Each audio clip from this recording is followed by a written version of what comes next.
Uh-oh. Uh-oh. He hit the Uh-oh. button. Oh, Oopsie. I hit the button. You What's did up? hit a button. What's up, people? So it's Wednesday, and I feel like we need some entertainment on Wednesday. So I went ahead and I grabbed these two, found these two on the street, and I'm sure there's Yes, gonna you be did. some other bums rolling in here soon.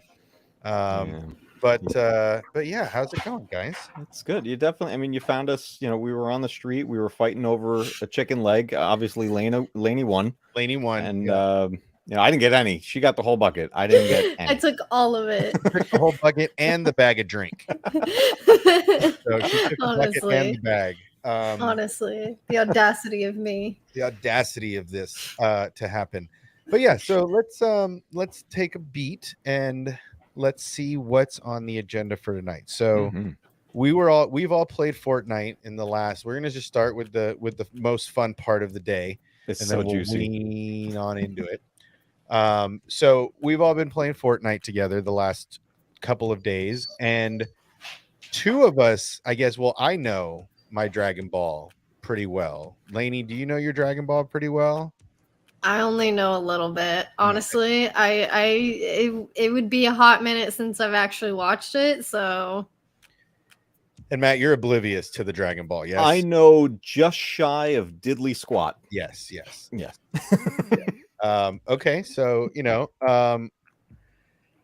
this is a big franchise. I just, I mean, for me, it's always been a thing, right? I mean, I remember when I was a kid, I was playing the recordings on VHS because it wasn't even mainstream. So you had to get like this underground Dragon Ball that was still subtitled, right? You couldn't even get it dubbed in English yet. This is how old it is. And so, You see what Hawk said? what did he say? Save it for when I get there. Oh, okay. Oh, don't Well, worry. We'll definitely dive there'll back be into more. this There'll again. be more. 'cause, Okay. yeah. Okay. Well, we'll save it till he gets here. Let's see. So what I else? can I what would else? say like in terms of like anime and stuff, when I first got into anime, I was probably I want to say like 10, 11. But I was really kind of watching stuff that was out like then at that time, and then as I got older and got more into anime, that was when I started to kind of dive into like older stuff. Think around middle school, junior high school was when I actually like started getting into things like Naruto. But I didn't watch the anime first. I actually read a lot of the manga first because my school library actually had a bunch of manga. Shockingly, so Naruto was actually probably one of the first mangas I've ever read, which was actually very enjoyable. My son recently got into Naruto, and he's been telling me all about it. And the characters look really cool.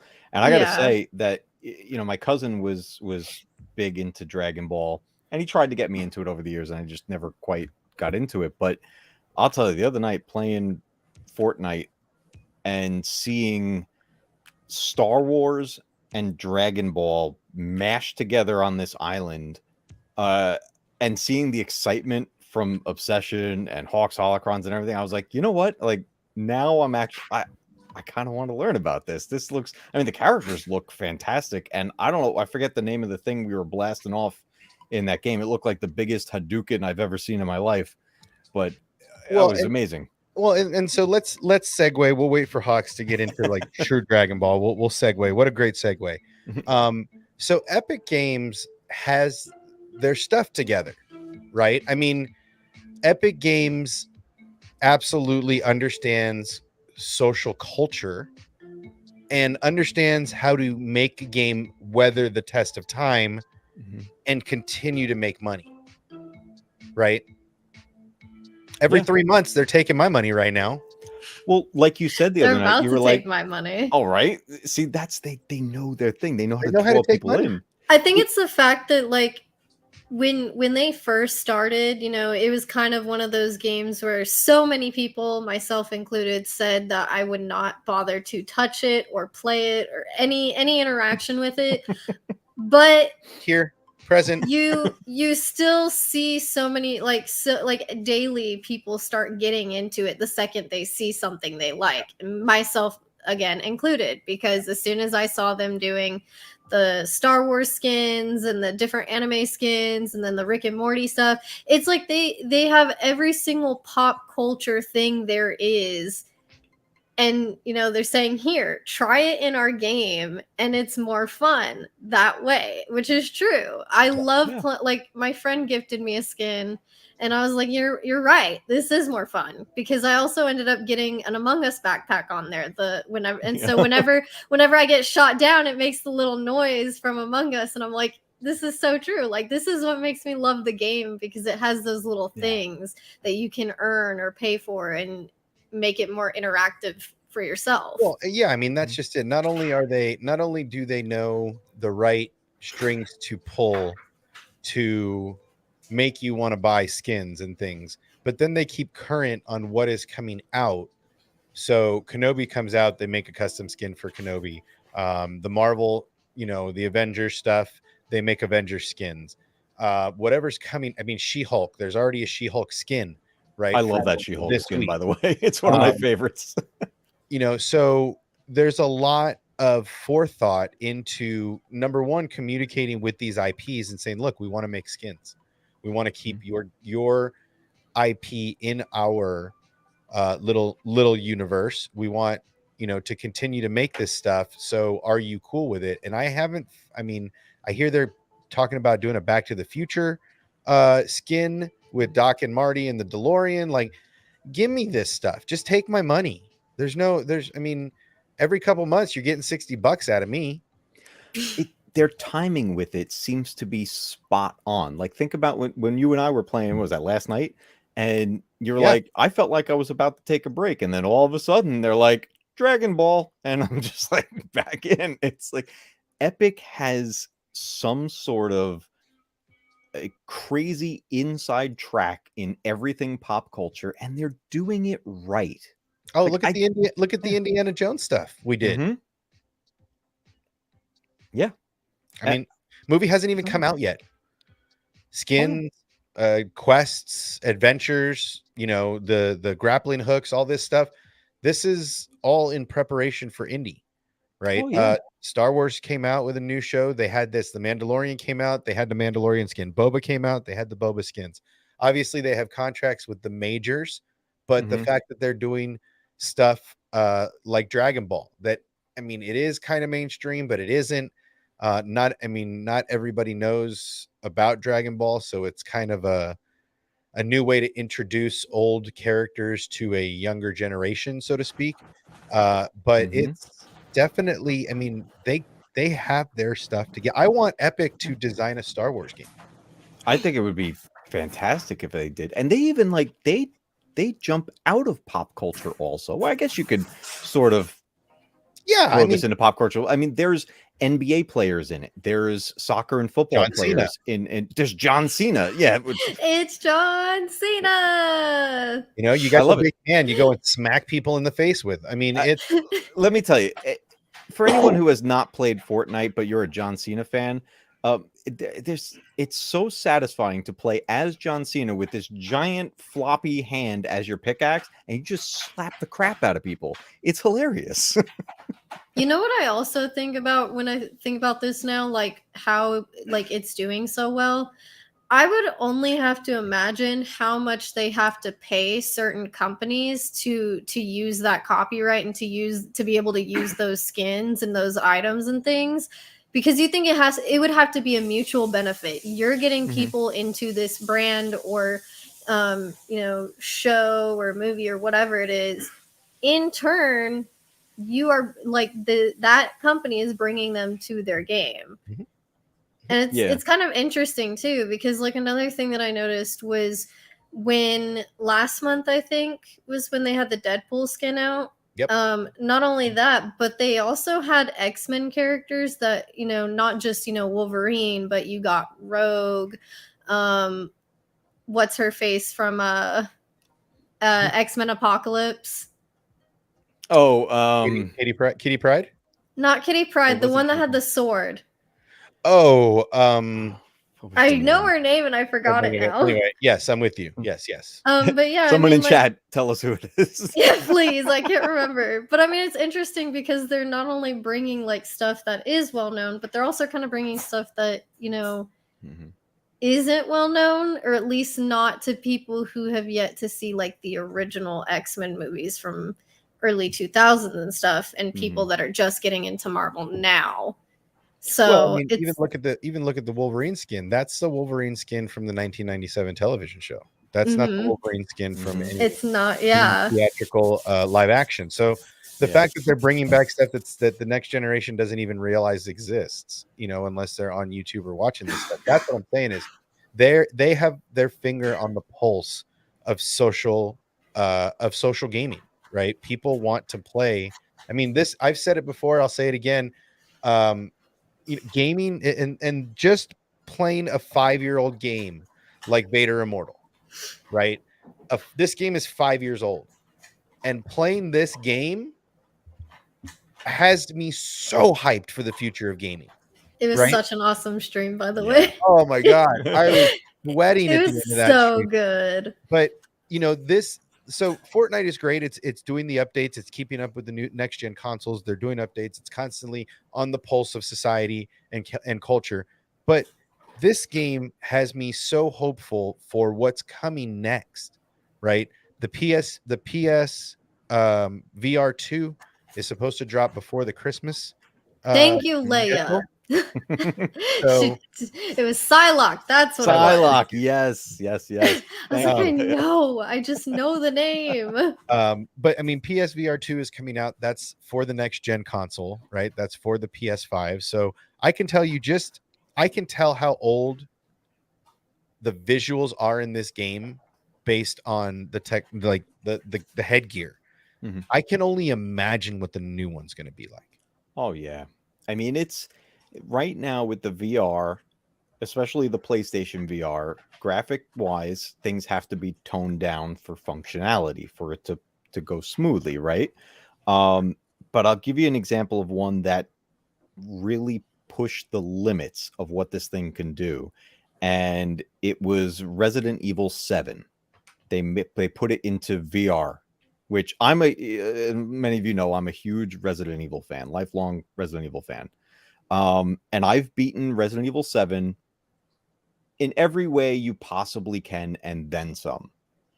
I can't get past the first section in VR because it is terrifying. Because you put that headset on and you are in this creepy house, and you're hearing, especially if you use the earbuds and everything too, you're in it. You are part of that world. And when you dove into Vader Immortal, you were on Mustafar, dude. Today you were on Mustafar. And it's heavy. I mean, you look down and you're like, you're creeping towards the edge. You're not going to fall off. The worst that's going to happen is you're going to hit your head on the table in front of you. But the immersion is intense. It's intense. You fall and your stomach almost drops, right? You're not moving. Your body is physically not moving, but the visualization of you dropping at that speed it makes your body react, right? Yeah. So it's complete immersion. I mean, we are so close to the days of Ready Player One, right? Oh, yeah. This is what I was getting to. We are so close to the next level of gaming and social interaction and social, like, we already have Facebook and Instagram and YouTube and Reddit and all these other things that are going on. Imagine living in that in VR. I mean, Ready Player One is a perfect example of where gaming is going. Yeah. I mean, and Fortnite is, if you do Fortnite in VR, forget it. If you do a VR Fortnite where you put the controller in, like the old, like the Wii, or the had the window, attachment, right? You just slip it in, and it becomes a small pistol or a small whatever, and you have your VR, and one button moves forward and one button moves back, and you can figure out the dynamics of that. That's it, because you're in other skins, you're running around gaming with your friends. Then it just becomes an evolution of Fortnite to become the space version, or the underwater version, or I mean, there's no limits, and this is where gaming is going. Here's what I'm curious about with the next PSVR, with PSVR 2. Do they revamp the controllers as well and put their new haptic feedback tech in that, like they do in the PS5 controller? Yeah, I'd say so. Because I mean, if you take a game, this it's one of my favorites on the PS5, and it's so silly. It's the Astrobot game, where it's just all about the features that are in this hardware and what the controller can do. It's so fun. I mean, there's a moment where you know you're going and you start walking on metal, but you feel it in the controller, like his little feet tapping on the metal, and then it starts raining, and you're feeling the little putter of the drops falling on you. I'm like, how did you make me experience that through a controller? That's insane. You throw that into the VR experience. Dude, oh man, Ready I mean, Player One. Think about chest plates, right? So you can feel the feedback, right? I mean, that's the thing, is you're talking about this next level of gaming that we're on the precipice of. I mean, this being in that, I was immersed, right? I mean, give me a treadmill and a leash, a baby leash, and I'm literally playing the same games, right? It was amazing. It was amazing. You think you were sweating before, dude? It was amazing. I mean, you were talking about Rogue One, Star Wars gaming. You were talking about Rogue One being able to use that technology for that game. I'm down, like, especially if I can use the controllers instead of the joy. If I can use these to I never even thought about mapping those to that. Lainey, do you have Squadrons? No, it's because you could play it outside of VR. Obviously, the whole thing is designed to play both ways.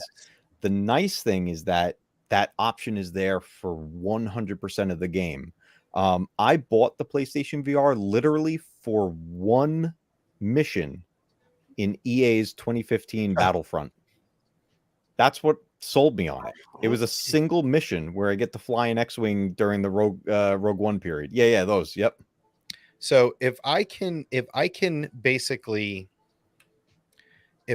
use guns, missiles, right?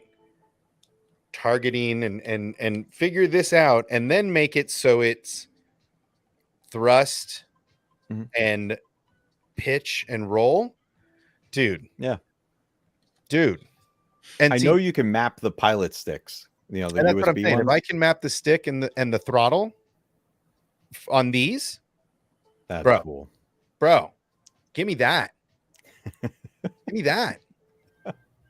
I mean, I got the triggers, it's there. I'll try Squadrons like this. I suck at it with the controller, but if I can map these, that'd be cool. I haven't even thought about trying it. He's gonna be going on like a download binge, bro. I am. I'm gonna go look to see if somebody's done it. He says, "No one bother me for the next day lifetime. or two. Lifetime. I'm gonna be busy." He's gonna come out with like the VR helmet crease on his face. Yeah. Anytime he goes outside and the sun hits him, and then eventually he takes it off, and he's just got this giant tan line just from the VR headset. Oh my god, dude! I don't know if you even know you can do this. So PlayStation lets you put YouTube, Hulu, Netflix, all that stuff on there. You can watch Hulu as if you're in a movie theater or on the beach or whatever. There's a VR mode, and then you pick your setting of where you are, and then there's a screen, and that's where the thing is. Well, I'm more interested to get on YouTube on the PlayStation and go different places in VR and check out some of the different VR experiences on YouTube. Yep. There's stuff where they record things at WWE matches where the VR camera is up on the corner on the ring post. Right. And now like you're in there like a whole 360 thing. Yes. Yeah. And well, and to do something like I was listening to a podcast the other day, and these two, I Tom Segura is one of them, and I can't remember who the other one is. He's another big old white meathead. And the guy that always takes his shirt off. Yeah. And so they're talking about VR, and one of them's like, have you not tried VR? And he's like, no. He's like, it's awesome. He's like, I did Safari. I look left, there's an elephant. I look right, there's a cheetah. He's like, this is great. He did a bunch of them. And then Tom asked the other guy, it didn't even freak you out. And he's like, yeah, when we went to space, he's like, when we went to space, my stomach dropped. Because they're like, okay, you're in a hot air balloon. They're like, because they give you a description of what you're about to experience. They're like, okay, so you're in a hot air balloon and we're going to be traveling up at 4 feet per minute. We're going to be hearing these really loud noises. That's just the propane igniting the gas above us. Don't worry about it. It's going to be okay. And we're just going to, you're just going to look around and experience this. And apparently it takes you all the way up to the end of the atmosphere. And so you're on the brink of being, because it's a thermal balloon, or the higher you go, the more altitude, the more it fills. Yeah, it pops. And the fact that somebody strapped a VR camera to that and send it to the outer reaches of the planet's atmosphere, and then and he was saying, he's like, I started to hold my breath. We were getting so high up in the air, I started to hold my breath, because it's just your body's natural reaction to do that stuff. So, I mean, the immersion is there, man, in gaming. The immersion's there. You can go and do a Star Wars experience where you're running around a room with your friends as stormtroopers, right? I mean, the technology's there. It's just about implementing it in the home system. And PlayStation, I mean, just that being my first experience, it blew my mind whole, man. Yeah. See, there's one, I just pre-ordered it today. No word yet on it going VR, but I can't imagine it not. There's a new Ghostbusters game coming out. Oh, dude. And it's awesome. It's you know what it is? It's first person. It's a game style of 4v1. So you got 4 Ghostbusters versus a ghost, and the ghost is a player. Oh, really? That's cool. Yeah. You can be the ghost. Mm-hmm. Oh, customize your Ghostbuster uniforms, get all the equipment, and see, customizing your ghost would be dope too. Mm-hmm. It's there. See, that's I put that pre-order in today. Well, I mean, it came with an Iron Man game. Now, don't get me wrong, I like Marvel, but I'm gonna try it. Oh yeah, that dude. Okay, yes, 100% play Iron Man, but 200% play Batman. Yeah, that's what you were saying. Because when you look down and you're wearing the utility belt and you're getting the gadgets off your belt and you're doing your thing and being Detective Batman, you don't want to put it down, because the whole time you're just like, I'm Batman. I'm going to say something very controversial, but I like the movies. I mean, for me, it's Keaton or nothing, right? For me, it's Keaton or Bale or nothing. Like, forget it, right? Be Keaton. For me, it's Keaton. I mean, that's it. I don't care about Brad. I don't care about Val. I don't care about George. I know. I don't care about when you put the cowl on and you walk up, or even before that, when you walk up to the piano and you play a little thing in VR to open up the secret passage to the Batcave, and then you go down there. Yeah, no, you're right. You're right. I can't wait to climb in an X-Wing. I can't wait to climb into a TIE fighter. And be in, like, you're on the screen and it's just not the same. Like, you look over your shoulder, you're like, where'd he go? Where'd who go? Laney, is that reference too old? Is that an old man reference? Come on, you got this. Come on, did you get it? I think I got it. Top Gun reference. Yep. We got to inform you your sons are dead because they were stupid. Yep. Yep, that's the one. But yeah, I mean, I'm excited. It really has me energized for this PS, because I wasn't going to buy it. I was like, I'll just wait. And then you're waiting forever, right? And I'm like, all right, screw it. I got bored one day. I was like, I got to play this game. I got to play this game. I can't believe this game has been out this long and I haven't played it. Just the sound of a lightsaber, the standing on the bridge of that ship, and you're the one flipping the switches and throwing the hyperdrive switch. It's just, yeah. That's what I'm saying, man. Throw that haptic feedback in there, so you're grabbing that handle and you're pushing it forward to go into light speed, and you feel the resistance on that. Give me gloves. we're come on, this is 2022. Give me some gloves. Give me gloves that are VR gloves. If I can do these handle things that imitate, it's funny because these two never go down. So I don't know if you're paying attention to the stream. There's a lot of time where I'm like, or like, who's got two thumbs and kicks ass? This guy, right? Like Dude, we were cracking up in the chat. I was like portrait mode for the droid, right? I was having some fun because these go down, but these don't. So I was like, "What's up, dude?" But give me gloves.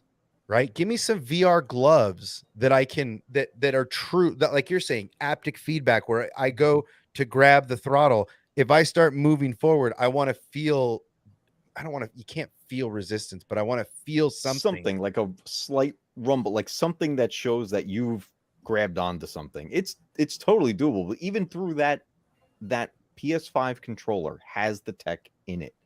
It's completely there. Right. No, I mean, it shakes and it does all the stuff you feel it when you hit the switches. You're like, click, click, click. You feel a little click, click, click in the response. And I think that's because of the PS5 potentially. Maybe the controllers always had this ability, and maybe the next gen consoles accent it more. I don't know, but I felt it. I'm just saying, give me gloves. Yeah. Give me gloves. Give me some, or it was funny because at some points I'm in the fight with Vader, and I put the second controller down. I'm like, well, I don't need you right now. I'm like, I gotta get rid of you because I only need one. I can only use one hand during fighting mode because the handle's not long enough for me to like power mode, So I'm like Vader toying with his meat, like, But it's intense. The dojo mode is intense. It's intense. Yeah, it's intense. We're in the future. It's. I mean, I haven't watched the entire playback yet, but I had to give myself an anchor point to constantly go back to, right? So like I'm back against the table to make sure that I can feel the edge. Okay, this is my safe space. Like I can swing full motion here. If I leave this space and I swing, all bets are off. Oh yeah. Screens could go tumbling, lights could come off the walls. I mean, there's all kinds of shit to break. Oh, so yeah. I've watched my son whack my daughter right in the head. Well, because she just walks up right next to him while he's playing Beat Saber or something. And she's just like, "What are you doing?" yeah.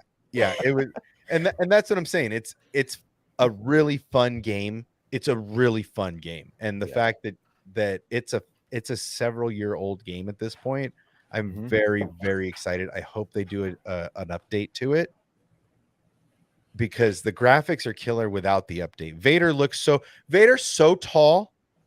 It doesn't matter how tall you are in real life. You're always looking up at that dude. You're always like, hey, you're tall as fuck. When you wouldn't take the holocron thing from him, I'm like, he's gonna die. Like, I wanted to grab it wouldn't let me grab my saber. I kept trying to grab my saber and ignite it to see what he'd do, but it wouldn't let me. It's like, take this or nothing. I'm like, no. I don't want it. Open it yourself, Sith Lord. You're just like, fine. Yeah. This is how easy it is, dick. It was so much fun, dude. That game is so much fun. I can't, when I beat this, I want to send it to you guys. Like, that's what I want to do. I want to send the VR headset to the next person. That's how I want this to roll. Every Star Wars fan should get to experience this shit. It is that fan-fucking-tastic. I cannot stress that enough. It is that fucking fantastic. It's literally the first scene. you're going into hyperspace and you're just like, duh, this is so much cooler than anything I've ever seen. Yeah. It's just, I mean, just brilliant. I mean, when the credits came up, I wanted to clap. I'm like, God damn, I wanted to clap. I was just like, have you played this shit? Holy fuck! Like, God damn it, this game. I'm telling you. Oh yeah. I can't wait to play the other two. I can't wait for tomorrow, and I can't wait for love Sunday. I'm just like, I can't wait. It's going to be awesome. Dude, there's moments in that story. I don't know, Lainey, do you know the story in Vader Immortal? It actually is. It's a lot of it was covered in the Vader comics, from what I understand. I don't think so. I don't want to say like too far into it, but let me just say this: you are heading into emotional territory for both Vader and Anakin. This game goes deep, and it's like it's this crazy experience, and the fact that you're like literally standing there with Anakin / Vader, like it's just, oh dude, that's why I kept saying, like before, like as much as you were loving episode 1, when you get to 2 and 3, your brain is gonna melt. I mean, just the fact that you see these moments where Vader doesn't take his helmet off for nothing, right? It's a painful experience, right? His lungs are all messed up. He can't talk much. And you see this moment where he takes his helmet off and he's talking to her almost, and it's just heartbreaking. Mm-hmm. But it's awesome. Brent, they ported it. It was on the Oculus originally. They ported it to the PlayStation VR a little while back at this point. It's been out there for a while. Yeah, it's like a 3 to 5 year old game. It's an older game. It's amazing. It holds up. I don't even care about the money. I just think every Star Wars fan should experience this. If you have a PlayStation 4 or 5, like honestly, I want to ship it to you, and then you ship it to the next person, and like this, sign the top of it when you're done or some shit with a Sharpie. This game is so amazing. I can't speak enough nice things about it. Yeah. Oh, that boy Steve, don't say the ending. He doesn't know it. Oh, I know it. I know the ending. You do know the okay. Yeah. I mean, this has been out for years. I didn't know if you knew. I totally understand what happens and how far he gets and how close to the veil he gets. Yeah. Okay. So knowing what you do know, I mean, it's such a different experience actually experiencing. Yeah. Like you think you know what you know, but you're going to be in it and you're going to see this happening. And let me tell you, when you tear up in a VR headset, that's a problem. It gets foggy. It gets real foggy and blurry. Yeah, Brent, it does work on the PS5. They actually send you an adapter cable for this version to work. Again, I think they're going to do a release of the PS VR 2 is supposed to hit before Christmas because they want that Christmas release.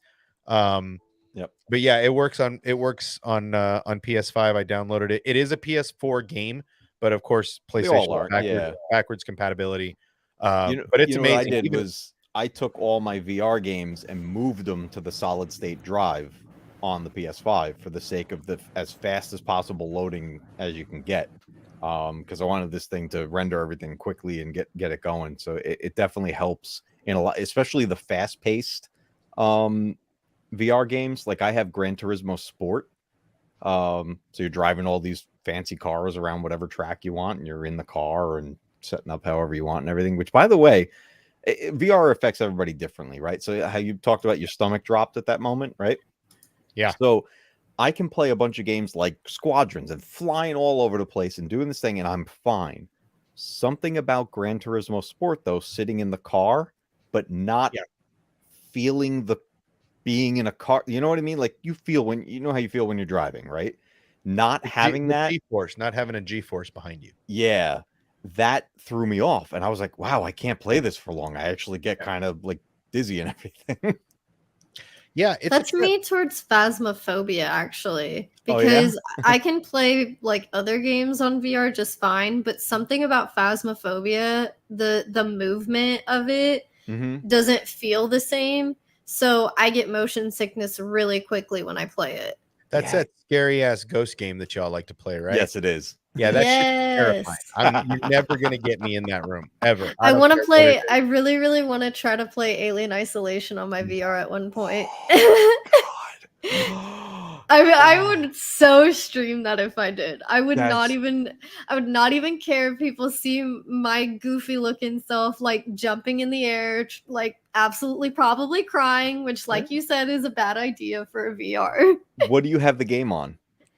I have it on my PC. On PC? So I have a VR, but it's a Oculus Rift S. So it hooks up to my PC. That's the only way I can play it. So I would be able to play it on Steam VR. Does the PC version, because I haven't played it on the PC, I have it on the PlayStation. I know it's there, but it went away when it got ported to the Switch. Does the PC version have the microphone feature where the alien can hear you? I am not sure because I haven't played it yet. Okay. Check in the options if it's there, because I just put up a short about this. I know whenever I play it like normally on my PC, I have to mute my microphone because it will pick up. Okay, so it probably but I think it also just depends on what level you're playing at too. Yeah. Oh, the harder levels, that thing is it's brutal. That thing is pissed. Yeah. But I didn't realize what was happening, and I died in that game because I sneezed. In real life. It was not my digital character. I sneezed. And the alien was like, I'm just said, oh my bless God. you. Hilarious. Thank you. Oh, wait. Hilarious. Yeah, it's a trip. I have never experienced it. I've never put on VR goggles. This was my first experience in VR ever. No demos, no nothing. Like I said, I've seen other people play the game. I know the game.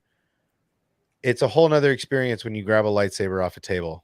Oh my God, yes. And you light it in front of you, and you're like, you hear the sound, and it's a whole nother level of nerd. It's music to your ears. It's a whole nother level of nerd. I mean, I got the green crystal, and I was like, so dope. I got the green one. We're gonna do Luke. Right? Like, this is you're just so excited.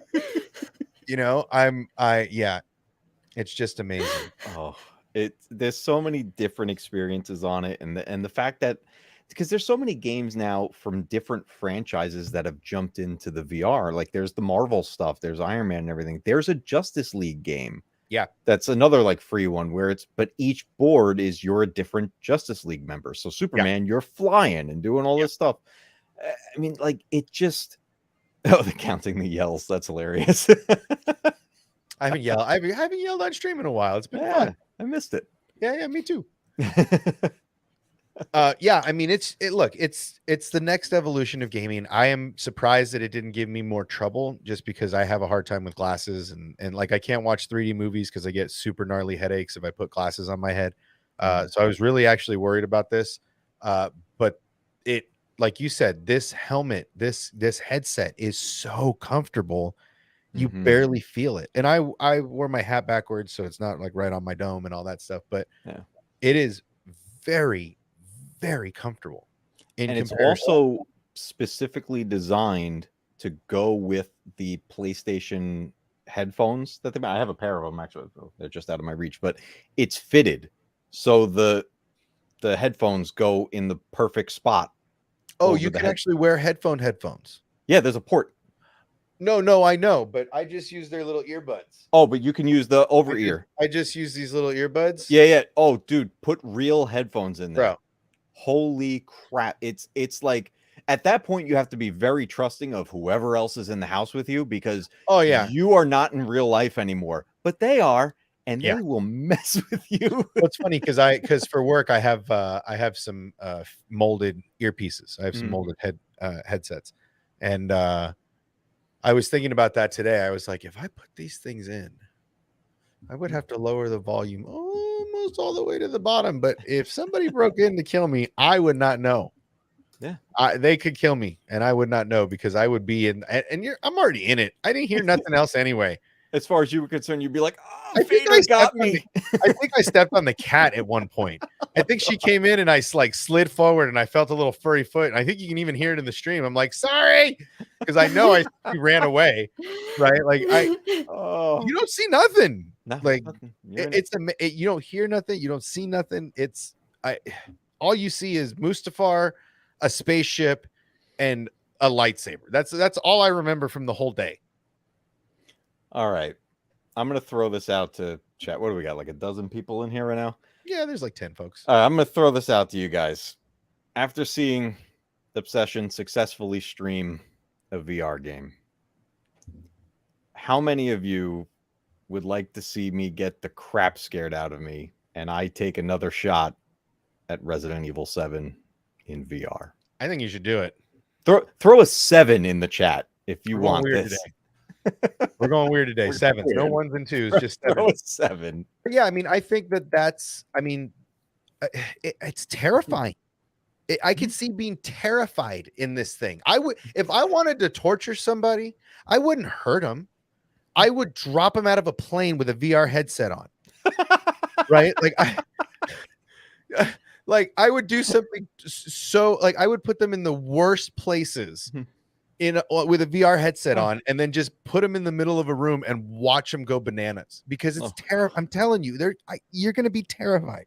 I already know that I'm going to be. Oh, so that boy with a Bakersville 7. Yeah. All right. I see the 7s. Well, and see, here's the thing. I did it on StreamYard. It looked okay. It was dark because the game is dark. Like the game is, you're on Mustafar. There's no lights. Sorry, kids. There's no lights on Mustafar. No, just the glow of lava. Just lava, a little bit of lava, and everybody's carrying flashlights. Okay, there's no lights. Oh boy! All right, I guess I'll be doing that. Yeah. Oh, dude, yeah, do it. Honestly, I was worried about because I was playing a little bit of Fortnite before, and I was like, it's a little, it's not perfect. It was, typical Fortnite on StreamYard. Yeah, and then I put that game on and I updated my computer and I took it off the Wi-Fi and just put it on the hard line, and it looked really good.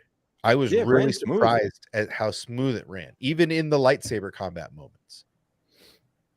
Yeah. So do it, man. It ran nice and smooth. I'm curious, Lainey, what do you use for streaming through Twitch? I use Streamlabs OBS. Okay. That's what I use.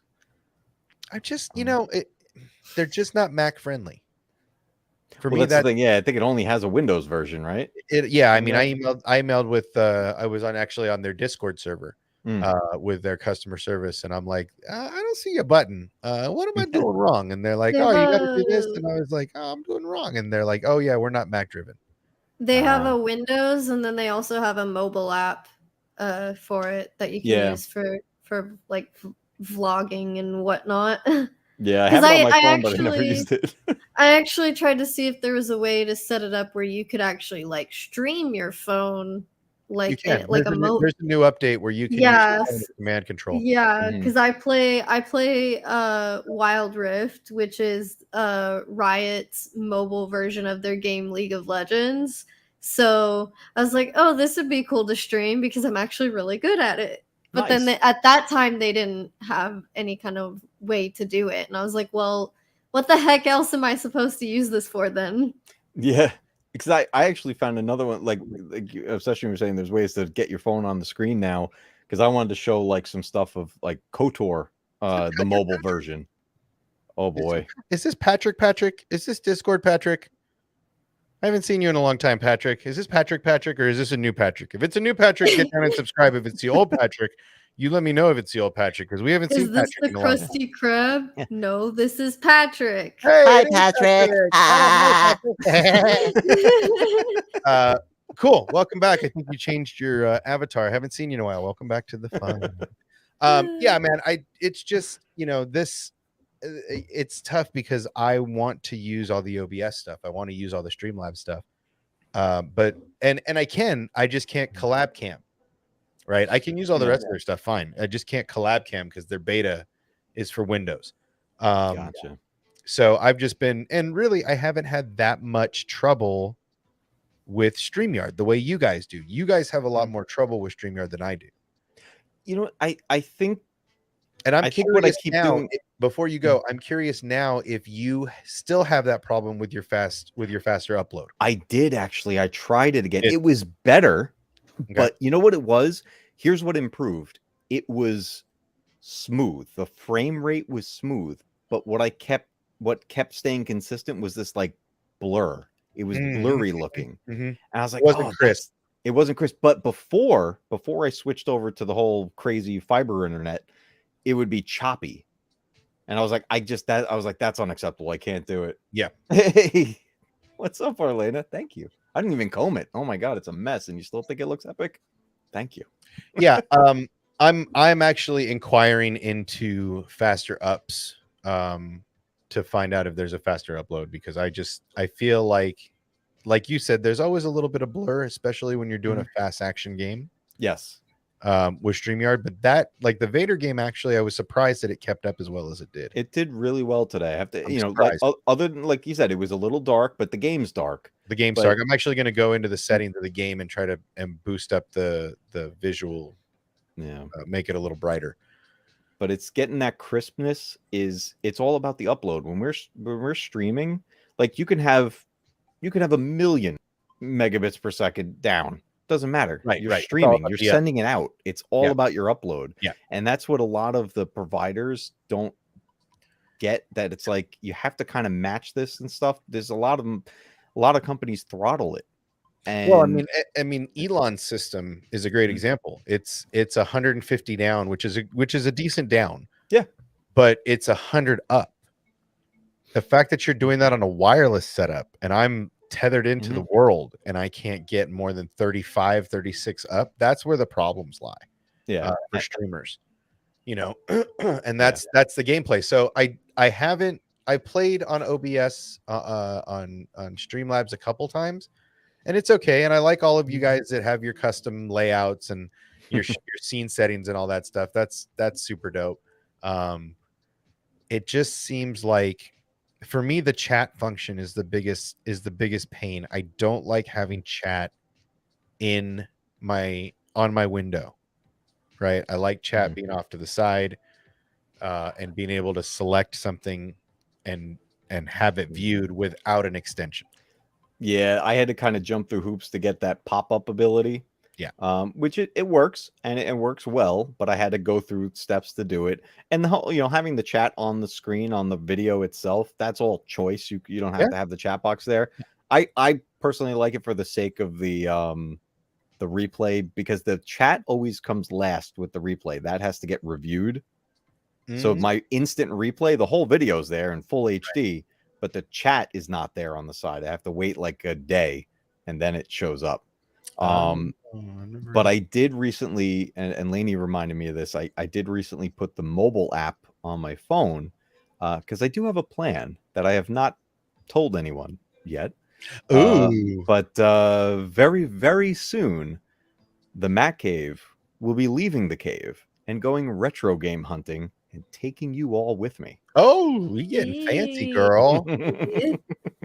That's good. That's awesome. I mean, well, and you should do more stuff like that. You should go to like pinball museums. If you ever come out west, out here to Vegas, you ever bring the wife for a good time, send her to the spa for the day. We'll go to the pinball museum. Oh my god, I'd be all over that. Because there's all that retro gaming there. There's all those cabinet games. There's all those old pinball games. Yeah, I mean that's, and then there's video game bars.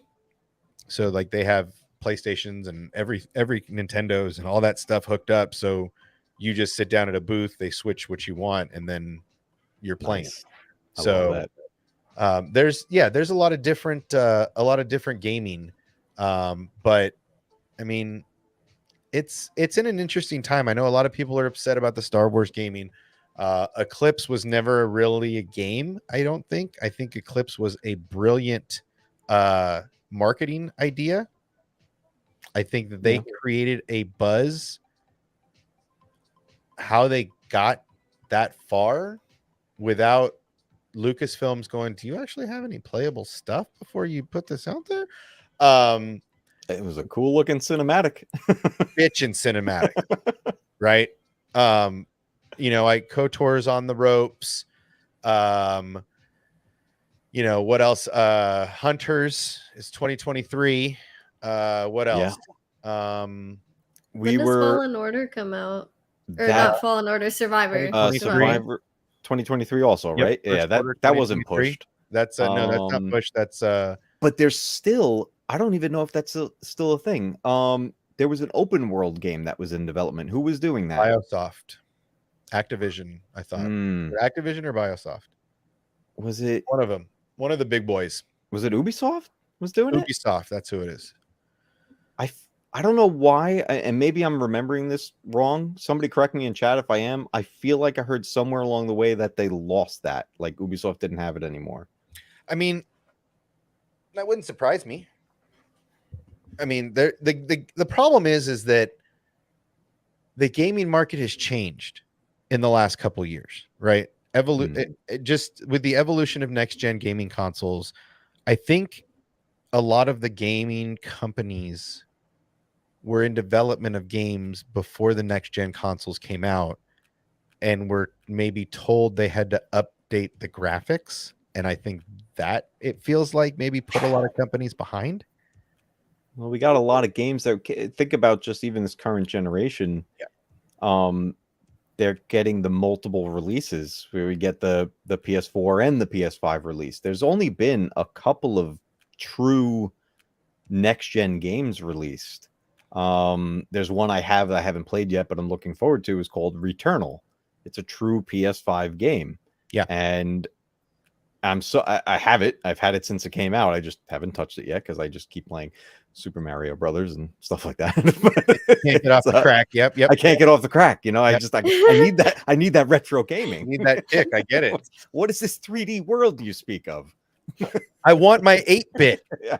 8-bit or bust. Wait, I can go backwards and forwards. What about left and right? Sometimes it's just right. Right? Pitfall. Yeah, I mean it's a weird time for gaming, and it's for Star Wars gaming in particular. It's a weird time. It's just I just think that we need to be patient. I think Hunters is going to be a big score. I do too, because it's off of a platform from Overwatch that a lot of people already like. So you have a lot of people that know the controls. They're going to know how to use tanks. They're going to know how to use healers. They're going to know how to use these different characters already, and just have to figure out which ones they like to use. So you're going to find a lot of people just switching through characters all the time to find that one character that they're good at, whether it's the tank like Diva, or you're using a soldier style that's a stormtrooper or a purge trooper or something. DPS. Yeah. Right. Is that the Jawa? Who's the two Jawas stacked on each other? Yeah. So yeah, I mean, I think that Hunters is going to be a big. I just seen it at Celebration. Just checking it out. I didn't put my hands on the phone. I didn't play the game. I want to wait for it to come out on console because that's where I'm going to play it. I'm not going to play it on my phone. Yeah. But just seeing the graphics there and seeing the intro and stuff was really awesome, and it looks like it's going to be a fun game. Fallen Order 2, Brent put something in the chat, and basically, was disappointed that the Jedi Survivor didn't get a full panel at Celebration, and that the cast wasn't there. I totally understand that, but I think they've kept the storyline for Fallen Order really close to the hip. So the only person that could have showed up that is guaranteed in the game is Cameron right now and BD1. Yeah. So unless they had a live action, good night, Arlena, a live action BD1 ready to walk across the stage, it's just Cameron, right? Yeah. And the game had barely been like, we knew it was coming, but we hadn't had a title. We didn't know what was going to go on. So there's still a lot of open doors that they didn't want him to walk through. Wasn't there also a thing not long after about like him possibly coming to live action, and then people were actually casting someone completely different other than Cameron, and I'm like, I feel like Cameron is the only one who respectfully should be the one to pull this off. He did such an amazing job just doing the video games, like he could do it in live action too. Oh yeah, it's him. I mean, it's not like they made him look like someone else. That's him. Yeah. It's like Star Killer too, you know. It's him, you know. That's when you put an actor in a spot like that for a video game and you've used their entire likeness and they are themselves in this game, that lines you up so perfectly to just transition them into live action. I mean, he's Cameron, I didn't watch much of the show, but didn't he play the Joker in Gotham? In Gotham, yeah. Yeah. So it's like people have seen him acting and doing his thing, and then I thought he was fantastic in Jedi Fallen Order. That performance was phenomenal. Well, and it's just about finding a place for him in the current storyline, right? Like we already know where that story was disconnected because there was not a single character in that entire thing other than Vader at the end that existed prior to the game, right? So they weren't stepping. It was a completely independent story of a completely independent Padawan that got lost. He didn't interact with Kenobi. You don't see him with Ezra. You don't see him with Ahsoka. You don't see anybody but him. And then we get a fallen Jedi, and then we get a fallen master, and then we get, Greaves and Mira. But really, it was about him and his growth, right? That was that first story. So at this point, to number one, you're putting him in the game, which is great. And he's doing a sequel, which hopefully, fingers crossed, that's a Star Killer reference in that tank. I'd love that. Oh my God. But where do you put him in the current storyline? That's the issue, right? Yeah. Where do we put Cal Kestis in current canon, in current time, and where do you utilize him? Yeah. And you know what? We're at a point now, like that's the things for us as fans to theorize, because kind of going way back to a point you made a long time ago was that these storytellers, these companies have these things figured out already well in advance. Oh, yeah. And think about Ewan McGregor having to not say a word about returning as Obi-Wan Kenobi for how long was that? 6-7 years? And he's in interviews for all kinds of stuff, and every single reporter asked him, "Are you coming back to Star Wars?" And he had to, and I love the interview that happened more recently where he actually started talking about this, like, I had to lie to everybody every time out. I knew what I was about to be doing. I knew what was coming, but I couldn't say it. So he's just like, if they call me and, maybe we'll do a thing. And, we had to lie about it. And I mean, Cameron is probably in that position. Look at right Mark now. Hamill. Mark Hamill's the same way. Are you ever going to play Luke again? That ship might have sailed. I was kind of turned off by the sequels. And I remember yeah. And now here he is back in the saddle, right? This is so, and this goes to what I talk about consistently is that we're playing blocks. All right. We're playing blocks. Red triangle goes in red triangle shaped hole, right? That's what you, me, Lainey, all of us are playing. Dave Filoni's playing 4D chess. Yeah. All right. Not just 3D hard ass chess. He's playing 4D chess. Most of you don't even know that shit is existing. And he's doing it. Right. So I'm a big believer. I've always had faith in Filoni. When you sit at the right hand of the master, you pick up a lot. And watching the last 2 seasons of Clone Wars, going and grabbing my receipts for a lot of the videos I'm doing, going back and watching some of these scenes, creating these videos, I'm validated. I'm validated because all of the stuff I'm covering right now is stuff that George Lucas was directly involved in. So all of these people that hate the sequels, and Luke wouldn't be able to move that X-Wing, and Luke wouldn't be able to touch that lightsaber. This is bullshit! That's what these people are screaming. I'm going to show you the receipts from George. The receipts that are signed by George Lucas. That's the mission I'm on right now. Because I've got these videos burning a hole in my soul. And I'm finally starting to get to the point where I'm showing George's receipts. And I'm showing Dave as the apprentice to George, continuing that legacy. Right? Did you ever play the What If DLC to the first Force Unleashed? The alternate storyline where if you take the bad ending, Starkiller becomes the new apprentice. Yes. They start to mess with the original trilogy, which was so much fun because it was like, what if Starkiller's there and he's evil? He replaced Vader. Yep. There's a whole board, and you play this where the ghost of Obi-Wan fights you with a lightsaber, and you fight Force Ghost Obi-Wan. And it's awesome. It's one of the funnest things in that DLC. Well, and I remember seeing that. I was like, that is so cool. I would love to see this happen. Okay, so, I mean, even with the Starkiller storyline, right? Everybody says, oh, he's OP. How do you fit him in? You know, where does he fit? Well, I mean, ultimately, he died in that game, right? It's clones in part 2. And then he got recloned. But, I mean, he's basically... You want to bring that story into canon. He started the rebellion.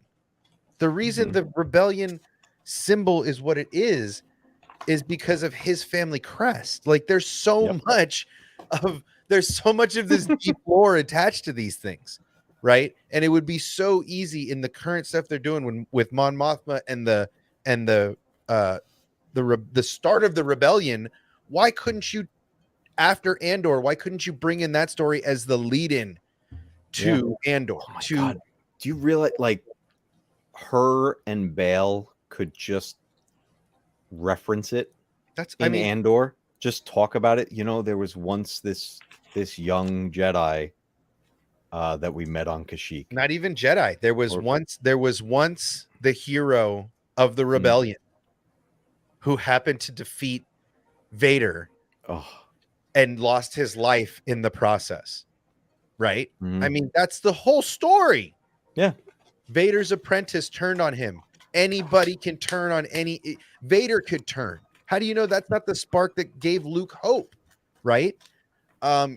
It's just, there's just so much. I mean, granted, it's a story that Luke may or may not have heard, but I mean, at one point he had never met Ahsoka, and now they're hanging out at his temple, just shooting the breeze. So anything is possible. Hanging out with little Grogu. There you go. Did you say little girl Grogu? No, little Grogu. Oh, I thought you said little girl Grogu. I was like, damn, Grogu's a girl. Shut the girl. That'll be the next revelation. That's it. That's gonna be the next clickbait video. Grogu's a girl. Disney feminizing Star Wars again. X-Wing, you're here. Make that video. Dude. Could you imagine? But the other thing too is that, and I feel like, oh God, it's such a crime that it hasn't happened yet. But we as fans obviously all want Sam Witwer back in Star Wars in live action. But the problem is we won't accept anything less than him being Starkiller. That it's like it would be a crime if he came in live action, but he wasn't Starkiller. Like, I agree. As much as I would just absolutely love whatever he's doing and probably just completely fall in love with his performance of whatever character he portrays, if he's not Starkiller, I don't want it. Yeah, that's the thing. That'll be a hole in my heart. I just think if you're going to bring this character into live action, right? Because he's got such a deep history in the start of the rebellion. That's where you bring him in. You can have him, I mean, but what I'm saying is, what better place to bring him in than Jedi Survivor, right? What better place to bring him in than we thought he was dead, right? The rebellion has lived on. It's still going. He started it X amount of years ago, right after Order 66 or whatever. He was part of the push that led Mon Mothma and Bail and Leia and all of them into the rebellion, right? Brent makes a good point. What a great yeah, dude, perfect. That's a very good point. Name. Make him say that. Make him say, you know, he was Star Killer, right? I was Vader's apprentice, whatever. The point being is, what a great opportunity now to bring him in, because when they forgive me if I'm wrong, but correct me if I'm wrong, but when he died in the where he's a good guy version, they just take his body away, right? They don't jettison. Do they jettison him into space? No, that's the when Vader doesn't kill him, but makes it look like he did in front of the Emperor. Right. Okay. Then he rebuilds him with mods, by the way, people. Mod. He's a modder. He's a mod. He's got the Fennec. Hey, guess what? I'm gonna drop a hot take. I wish I had my nuclear take video ready. I'm gonna drop a hot take. Guess what? Vader was a mod. Who the fuck said that? No way. Where did that come from? No way. You know, he has no legs. Yeah. I have no legs. He's missing a hand. He's missing an arm or two. He's the original modder. Let's not talk about the original fact that mod. he was, burnt to quite a crisp. Hot take. Oh man, nice. But yeah, I mean, look, man, it would be what a fitting way to bring him in, right? It's right around the time of Andor. The Andor show's coming out. Bad Batch season 2, the beginning of the rebellion is what they're starting to show us. What a great time to bring Starkiller in Jedi Fallen Order to Jedi Survivor. And he's the one in the back to tank, and he's been there since they thought he was dead. They didn't know what to do with him. So they put him in a back to tank, and he's been in a coma or some shit. I don't know. Maybe they left him He's been meditating. He's been in put him in a he couldn't get out of, right? He was trapped. They put him in that coma. It's been going ever since. They wanted to isolate him, whatever. And all of a sudden, he's back. Right? All of a sudden he's back. All of a sudden he's back. Hello there. Hello there. But I mean, come on, man. Like, what a perfect place to put him. He's been frozen since before the rebellion was just a breath. When the rebellion was a hint and a breath. Oh, see, they shoved him in a back to tank. They left him there in a forgotten lab, and he wasn't really dead. Who though? We're talking Starkiller. We're talking. In Jedi Survivor. That's the Jedi Survivor. Oh my God, that could work. Because dude, what better way to bring him into the live action? That's actually Sam Witwer with Cameron doing the game. Bro. Nobody? Stop blowing my mind I right would now. be here for it. They'll never do it. Why? Why you gotta get me? What better way to bring him in? You got Lainey so excited she had to turn the camera off. Look, I need that Hawkeye clip. Don't get no. There's a fly that's been like buzzing around my camera, and it's bugging the heck out of me. That happened to me the other day while I was streaming. So I have my fly swatter next to me, and I'm like, man, I really don't want my camera on. If anyone terrified sees me. right now. No, my dog's in trouble right now already. I want to get the salt gun. The bug assault. It's just a little. Yeah. Bug assault. Yeah. Oh my God. I'm waiting for this fly. Salt gun. Get it? Bug assault. Amazing. But yeah, man. I mean, what a better place to bring Starkiller in. I'm getting my hopes up. And I've been here for 5 seconds. We were at at Star Wars Celebration, and Sheev asked him. I wish Sheev was here. Sheev, if you're watching, get in here. Sheev straight up asked him, "Yo, what are the chances we're gonna get you a Starkiller in live action? Like, what for real?" And Sam's There's always hope. You never know. What are the chances we're gonna get my queen in live action? I think we're not. No, I mean, really, we might. Look, listen. All BS aside, what a better place than at Luke's temple? What a better reason? What a better reason? Look, I have been preaching the PTSD train on. I have been manning, occupying, and sole resident of the Luke PTSD train. Okay, I am owner, CEO, and original client of the Luke Skywalker PTSD train. Okay, and what a better place to make. I mean, look, aside from all your young students thralled across the ground, dead from your own pupil, from your star pupil, but what if he kills Mara Jade and he finds Mara's body in their bed, dead, slashed up? What better reason to be like, I'm out. Disney, Like, bro. it's Think that Disney like- first. Hold up. Dark. Yeah. She does actually in Legends. She does die at the hands of Han and Leia's kid. I mean, I'm just It's poison, but I mean, like that was kind of a point that I was making too. Was like you could still make her storyline work even in live action / what they consider canon Star Wars. Yeah. And here's something like I'll die on this hill. I don't care how wrong I might be. You're wrong. But I will on my deathbed I'll still say that this was canon for me. That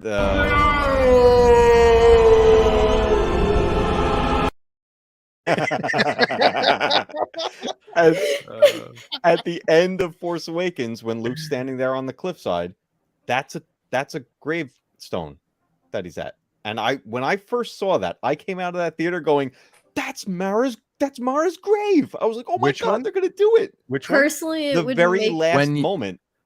He's standing. It's not confirmed. It's in like, I don't even think, Matt, correct me if I'm wrong. This isn't confirmed in like visual dictionaries or anything, but you cannot tell me it's not a damn grave. It's when Rey walks up to him. And he's in his full formal Jedi garb. Rey walks up Wha- to Luke at the end of the the last very end of Jedi. Force Awakens. Or Force the Awakens. Force She's Awakens. handing I him- remember now. Mhm. I remember. I know came what out of that you're talking theater about. so hyped. We're gonna check. There's the a little receipts. pile on. I'm big on receipts, kids. Yeah. I'm big on receipts. I like my receipts. We're gonna Another receipt in that particular scene is the garb that he's wearing is supposed to be what a Jedi wears when they're traditional. attempting to cross over into the cosmic force. So they kind of tried to make it sound like Luke's tried to kill himself or do this a few times and not been accepted into the force, and that's Was he also wearing what it again? drives him into this shitty state of mind. It's all Was he white. wearing that again at the end of Last Jedi? On the stone? When I he's don't in remember. Force Ghost form, he has it Yeah. on. It's the Okay. same exact, it's the same Mhm. exact thing. So it's like they're proving that he tried this before and All right. the Force wasn't ready or whatever. If you All right, if hold you on. bring that together and then it turns out Kylo was Mara Ren Jade. killed Mara Jade and then that's her grave like that's where he brought because It what would was make happening so we was still have young Luke to sense. talk about. So yeah because he was looking for one of the very first Jedi temples on that Well, island. Okay. yeah. Okay. Yeah. Okay. Time out. We're gonna settle this shit right now, right here. Let's do it. All right. We're gonna do it. Hold on. Here. We're gonna put that little guy down there. Okay. Mhm. All right. So here's the scene. We're gonna go through it. We're gonna play it. No sound. Mhm. Right there on there. the left. Boom. That's a headstone. That's a headstone. Right. 1,000%. It's a That's a flat headstone. stone. That's And a he's headstone. Standing upright. He has his head tilted, bowed down, and he's facing it. That's a headstone. Mhm. Bruh. Okay. So the only body he takes with him. All right. Let's go back to here. Yeah. Let's his hold on. wife. I'm gonna try to get this right this time. Let's see. Hold on.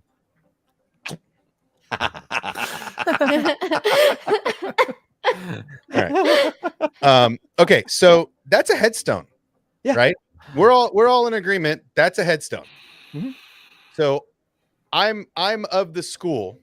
See, I love this. This is even more solidification than I needed before. Thank you. We're making a video. This is for all of the Star Wars sequel haters.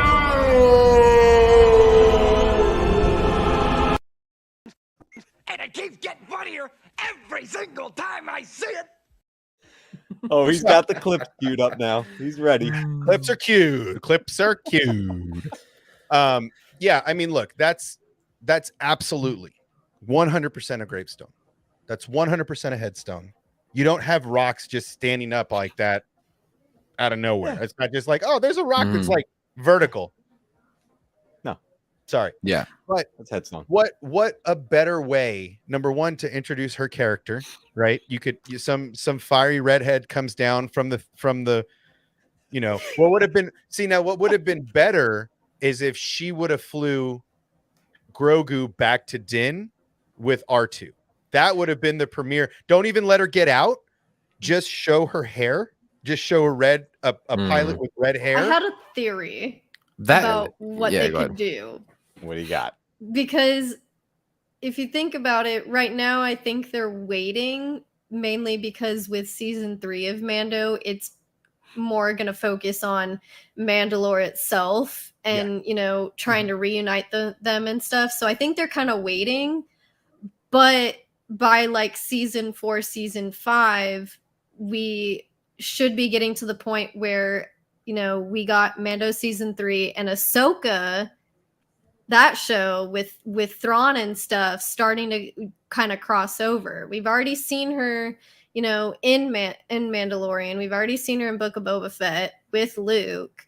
Why not have, 4th or 5th season of Mando kind of be all of them coming together? Because at that time, she may be looking for Thrawn, but Thrawn is looking for Luke. Well, and that's it. That's a big part of where are they going? Right? Is the big thing. We know, and there's a big cinematic coming. That's why they're introducing all these shows. This is no different than the Marvel universe being built. They did Iron Man, then they did Captain America, then they did a shitty Hulk, then they did this, that, and the other until they got the core Avengers. They did a Thor, and then the Avengers did their first cinematic, right? That's what they're building to. They did Mandalorian. Now they got Boba. Now they got Bo-Katan. So they got the little Mandalorian version. Now they got Luke, Grogu. They got a Resistance, right? So they got all these pieces that are. Introduced the path, so we know there are people assisting Jedi that have left the Order and are in hiding. So we know this has been established throughout the galaxy already. So they're building that, and that's we're looking at 2024, 2025 before we get there because they still have to do a lot more building. I agree. This season of Mandalorian is largely going to focus on Mandalore. This is going to be the return to Mandalore. I've been saying it for a year. They are going to end up in the living waters, and the mythosaur will reveal itself as soon as they go down there. That'd be sick. It's the sound of the dark saber. It's the sound of the dark saber, right? That crystal emanates a unique sound and vibration. The harmonics of that dark crystal, whether it's obsidian, whether it's a kyber, a literal kyber crystal that the great Mandalore the Great actually chose that color through his however the crystals choose their color, whatever. That saber puts a unique harmonic out. And I think once that saber enters the waters of Mandalore, right, they're going to be like in the footsteps and he's going to be cleaning himself or something, he's going to pull out the saber. And as soon as it hits the water, we're going to hear the rumble of the mythosaur. It's been hibernating since Mandalore the Great put it to sleep 1,000 years ago. I have to get a thought out of my head before I lose it. Backtracking just slightly, Lainey got me thinking here when she was talking about her theory, and I think it might work better to fit with current canon. Holy crap! Introducing Mara Jade can be tricky at this point because we have a lot of established canon right now in the Disney canon, and people don't know Mara Jade. But what if that's not her headstone? What if that's Ahsoka's headstone? Yeah, see, I can't get behind that because he doesn't. I mean, yeah, they know each other. That would be something Anakin would do. But this is years and years later after we just saw them together in Book of Boba Fett. I hate the Luke. But we don't know. Yeah, we don't know if she hung around because that's the thing. We don't know. I feel what you're saying. Yeah. But what I feel like she doesn't stick around just because she's like, this is the part of this story that pisses me off. Number one, I didn't want those two to meet. I liked the Luke's journal entry about Ahsoka Tano being my father's apprentice, knowing very little about her. Steve's going M. Night Shyamalan over here. I see dead people. He's going straight to Sixth Sense. But as soon as Ahsoka comes off of Malachor after Vader's death, the first thing she's supposed to be doing is rounding up the team and going to find Ezra. That's the promise she made on the way out of the world between worlds. Pit stopping at Luke's place to hang out with Grogu and Luke and everybody's having a good old time. Like, that's not her mission. Also, right? Matt, we don't bury Jedi, we burn them. Oh, see, this is a good point. But she wasn't a Jedi anymore. No, but like I don't think they cross over into the Force. I don't think there's a body to be buried. So I feel like even it would with Mara, also like just... I'm throwing that out there. I'm throwing that out there as a piece of evidence. True. I feel like with the whole direction they went with the sequels, it would kind of just more add up to it being Mara for her headstone, because you have to think, Luke is here blaming Kylo Ren for, all his students died and, he's in despair and whatnot. It would only really make sense to have that be her headstone, whether people know Legends or not, because you have this whole timeline in between right now that we're exploring, where you can go into detail with that and make it make sense. It's your only opportunity. It's an opportunity, and fans are actually like theorizing about Mara Jade at this point. I feel like I like the Ahsoka idea. I feel like her story's already written. Dave's got that. Yeah, he already knows exactly where she's going to end up. Because like I said before, I came out of the theater thinking about Mara Jade. I was like, that's the first character that came to mind when I saw that. Yeah, I love that. I mean, it's so fitting. I mean, like I said, that's a cross I'm going to die on. Steve makes another good point. That's the stone. That's the cross I'm willing to die on. Is that PTSD? There's a reason Luke said he's out, right? I mean, he's been through a bunch of stuff. I killed my father, or didn't kill my father, or saved my father, or didn't kill my. I don't know what happens anyway. But the big hook is what pushes him over the edge. Seeing a bunch of his students that he was basically raising and teaching sprawled on the ground dead from sabers, or him finding his wife and fellow teacher in their home, whether it's, even if it's light, like Shmi Skywalker, and he goes in there and picks up her dead body like Anakin did. What better scene if they do that, my heart. What better scene than like his father carrying his loved one to her grave and putting her in the X-Wing and telling R2, I'll see you when I see you, kid. Mm-hmm. And bouncing off to Octu, and the first thing he does is bury his wife. What better way to solidify his reason for going? He could have gone dark side, right? This is the argument I have. He could have gone dark. It's in his blood. He could have been like, you know what? I'm going to kill everybody. Everybody. I think it kind of adding on to that, though, the reason he wouldn't is because he has gotten to see how that's personally affected her when they met, because she had only known, being on the dark side up until Palpatine was killed, and then she went rogue. So I think that, kind of like you were saying, it really kind of adds to that moment for him. And it would change how I view the sequels. Well, I mean, that's what I'm saying. That's what I've been trying to do the last couple of years, right? There's so much hate for the sequels. I get it. There's a lot of trash, right? There's a lot of trash in there. Matt cut them up, made them better, but there's still a lot of trash in those scenes. Look past it. Can you see the trees through the forest? Right? Are you willing to look past what's in front of you to dive a little deeper? And that's a moment I didn't even think of. I've never even looked at that scene and seen a headstone. Right? That solidifies. That's more evidence. Those are more receipts for me to argue with. right? It loves receipts. We're gathering the Mara Jade stands as we speak. But what a better place to bring her in. If you're going to bring her in, just like with Sam and just like with Cameron, there's an easier place to put Mara Jade and Starkiller or Galen, whichever name you want to call him, than there is to put that last one I was just thinking of. But it's easier to put these two in. There's room to put them in, right? You throw in Starkiller as a prequel to Bad Batch, or in Bad Batch. What if he was just animated? What if Sam just did the voice? What if they do Starkiller animated, right? And the Bad Batch is the one maybe that put him in the back to tank, right? Or something. I just think that throwing it back to the prequels and then having Cal open it up, and the reason he's got a red lightsaber is because that's what he went to sleep with.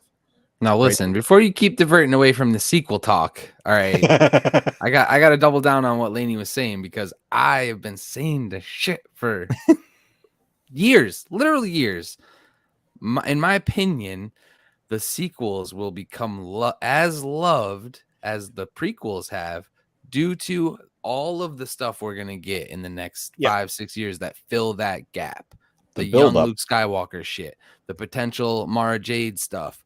All that filler, the filler between this 30-year gap is going to bring people back to the sequels, bro. Think about how many people didn't like the prequels, but ended up liking them because of Clone Wars. Clone Wars, exactly. Well, I use that example every time, bro. I think, we get one show like that, one show like Rebels, that is Luke Skywalker, but it's live action. Like, are you kidding me? Something to build on that. They're going to make his fall worth it. They're going to make his fall worth it. Well, I don't know how many of you watched Jedi. this. Like, are you kidding me? Yeah. Oh, definitely. I don't know how many of you watched this. I've seen it twice now, and I think there's a plan in place for the future of our sequel trilogy characters, and it was hinted at recently. Who here and anyone in chat has watched Lego Star Wars Summer Vacation? I knew he was doing it. I knew you were going to do it. Chat. I have to do it. I have to do it. Did anybody watch this? I watched some parts. I know where you're going, but I'm going to let you go. Let him. The special look, it's a little painful. I love the Lego Star Wars stuff, but this one was a little rough to get through. But there are 2 reasons to watch this, especially if you like sequel trilogy characters. For me in particular, Rey, and my favorite from the sequel trilogies, Finn. We get, hey, look, I know it's Lego, it's the animated thing. It's like, oh, it's not canon, which, yeah, it's not canon. It's a silly thing, but they teased where they're going. Yeah. Obi-Wan, the ghost of Obi-Wan, appears to Finn in this special. And Finn's all like, oh my goodness, you're and you see her about how much knowledge he has about the Clone Wars. It was really cool. And Obi-Wan says, there is a Jedi in need, and I'm here to help. And he's like, oh, well, Rey is doing this. He goes, no, you. They basically are like, here's your confirmation that Finn is Force sensitive. And yeah, they did that. Where they go with it. But then even better, later on, we find out what the plan is for Rey. And Rey is planning on continuing Luke's journey and finding the ancient Jedi temples. And that blew my mind. I was like, if that's where we're going, I am on board, because I want to see all of that. Mm-hmm.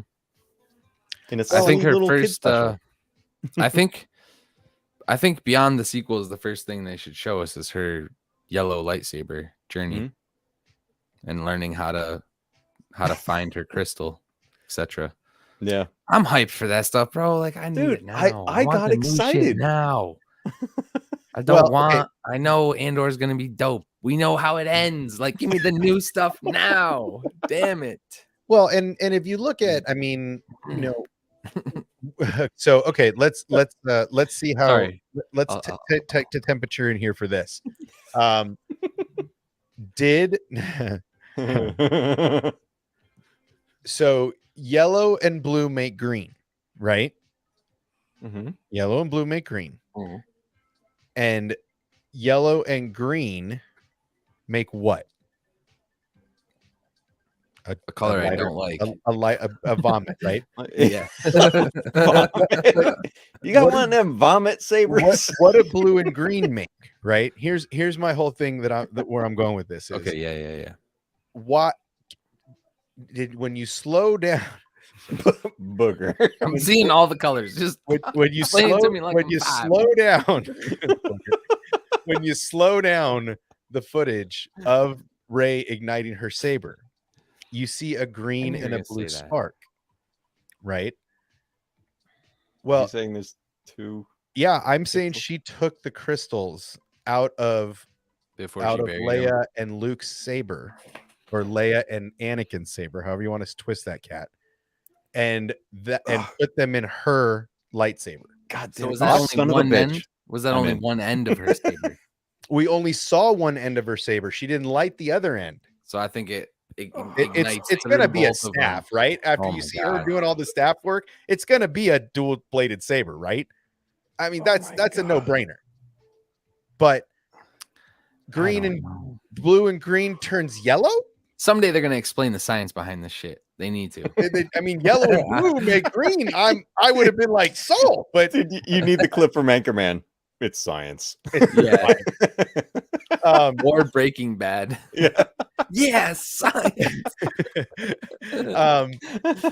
But it does flash blue and green. And my thought is, she buries the sabers. Did she take the crystals with her? Because we never see her hunt for her own kyber crystal, right? So how much time has passed by between the end of her journey on Exegol Right, and Steve. We've never seen it, but when she ignites her saber on Tatooine? Is there a gap, or did we get the old yellow and blue make green backwards? was she burying? Hold up, chat's challenging you. Was she burying Anakin's old saber and Leia's saber, or was it Luke? Yes. It was- And if Weren't you they remember both from the blue? Weren't they flashback, both no, blue? Leia's, or technically Luke's, was green. Was hers blue? Yeah, hers. No, was yeah, green. hers was was blue. blue, but she was Yeah. burying the The split Leia saber. Anakin / Luke hilt. But Or did she grab Okay, his poked green a hole in it, crystal? chat. that's the thing. Where's his? Well, that's the thing. Where's his green saber? She went back to Octu. Did she So clean out? Did he go, hey, why don't you grab my old lightsaber crystal? It's over there. Or did he even? Here's my thing. Did he even get off the Death Star with his cyber crystal? He never got off. Is that red kyber crystal what I'm hanging saying, in is his that red hut crystal? even there? yeah, that's Is a that good even point. there? Is that real? Thank We'll you. never know. Thank you. Another thing to mention about Legends I need is that red that crystal. That's great. Luke actually happened to give Mara Jade Anakin's old saber, by the way. Oh, well, then that kills canon. So we're done. She's Yeah. she's out. She's out, I guess, now. That's it. Yeah, I mean, look, we don't ever is see the- Luke. Is the Return of the Jedi saber the one in the comics that falls in Cloud City and the homie catches it and they reveal that Jedi? Or are we beyond that? No, that's Anakin's old saber. That's You're okay, talking the one in Empire. Yeah. Yeah, He okay. doesn't build that until just before the start of Jedi. And if you listen to the radio drama from back in the day, it's hinted that the way he finds the green crystal in Obi-Wan's hut, which Yeah. then a lot of people since the prequels Okay. have speculated it's Qui-Gon's crystal. Yes. No shit. Yeah. So basically, the way that I've always read this is that Luke goes on this mission before he has a lightsaber. Be right back. Basically. So he's on the mission to save Han before he even has a new saber. And he is on Tatooine and goes back to Ben's hut. And Ben, he's looking through his stuff. He finds his journal, right? He finds lightsaber parts. And, because Obi-Wan liked that style of igniter, right? Yeah. Like Vader's. They were very similar in that regard, right? They like that external square igniter portion. And no doubt Obi-Wan had extra pieces, but also probably had Qui-Gon's actual saber he took with him. That's and was awesome. was in his hut. So Luke probably took. My thought is Luke took some of Obi-Wan's parts and some of Qui-Gon's saber and disassembled Qui-Gon's saber, took the crystal and recycled the parts, so to speak. That's how I've always looked at it. Didn't they just reveal something that was like they're making it official that was included in the Jedi text that Luke had? I can't remember. I really thought I saw an article, a book About or something. A book or something recently confirmed a piece of the Jedi text that Luke actually had in his possession. Can't remember where I saw that article, but it was You mean cool. not Like the stuff that Rey took?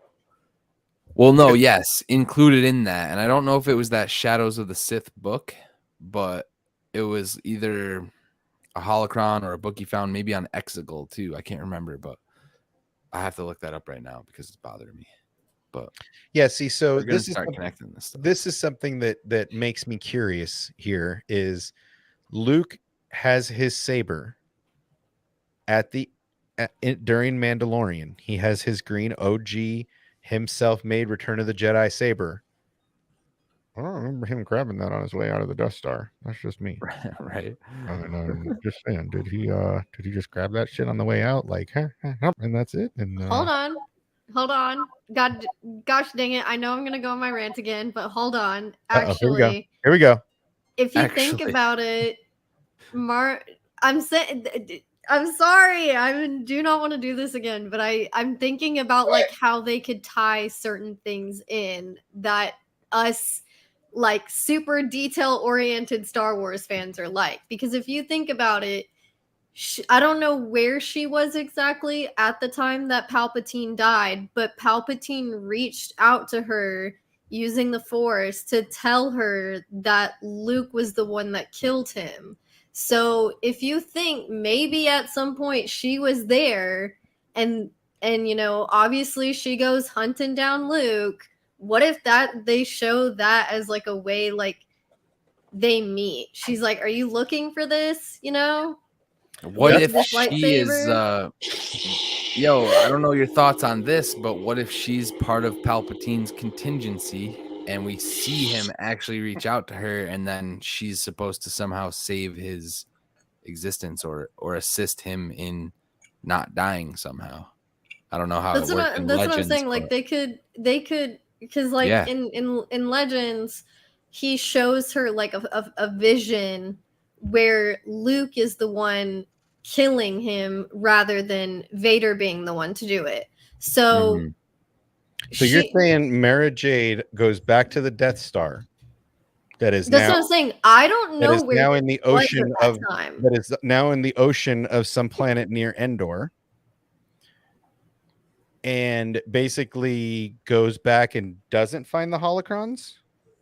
They're the holocron that was there. Well, I'm saying, what if they show if they were to bring her in, they would obviously need to show some form of flashbacks to her, you know, as a character growing up and stuff, like with Palpatine and training. That's so easy. What if you know, they show a flashback of you know, Return of the Jedi, and instead it's in her eyes what happened. So what if she just happened to be on the Death Star at the same time and, you know, gets that vision from Palpatine and, you know, maybe kind of like Hawks was saying, goes to save him, and all that remains was, what if she's just watching? I don't know. Doesn't get a message. What if she watches? Like she's off in another room or off to the side watching. That's what I'm saying. As Palpatine was known to do, have other assassins on his payroll, right? Always close by. What if she was not supposed to be in the room, right? But she couldn't help herself, and she had to see the great Luke Skywalker that she's been hearing so much about. We did see in Rise of Skywalker there was that side room that we didn't. Well, she was also spying on Vader actually as well for Palpatine. Right. So what better way than for her to be in the room, and Luke throws his saber, right? He's like, "I'll never join you." And he's like, "Ha!" And she's like, "Oh, I'm gonna scoop that up and take that with me. I got Luke's saber." You know, but I mean, that's the thing is he has this exact saber. during Mandalorian. Exactly. We see it. So at some point, either he gets it back on his way out carrying Vader, which I didn't see on the final scene of Jedi. Correct me if I'm wrong, chat. Did any of you see that? See Luke Saber in the final scene of Jedi? Because I don't remember. He's carrying dear old dad. I don't see a saber dangling anywhere. It's not hidden in his back, like Kylo. He's not pulling it out of his back. I'm gonna verify. So I'm just saying, what's the play there? I'm gonna verify at the direct source because I have the theatrical right here.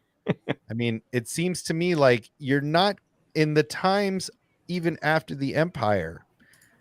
How are you going to find all of these exact parts? You know what I mean?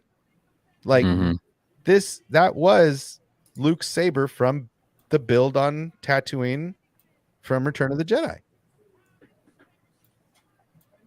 I mean, so I found this article. It's pretty cool. Prove me wrong. If you guys want to hear some new homework. Oh, new homework. Oh, Chillmonger, are you up, dog? Are you getting ready for work? You want to jump in? Bro, I know you're East Coast and you're the night guy, but if you want to jump in, my guy, you're always welcome here. I'll send you the link.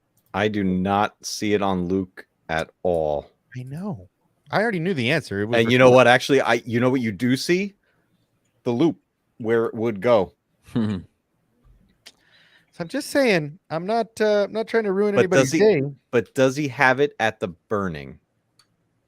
I don't think so. I didn't see it even when he walks away to go see Han and Leia, right? When he goes to give everybody a hug, I don't remember seeing a saber on his hip.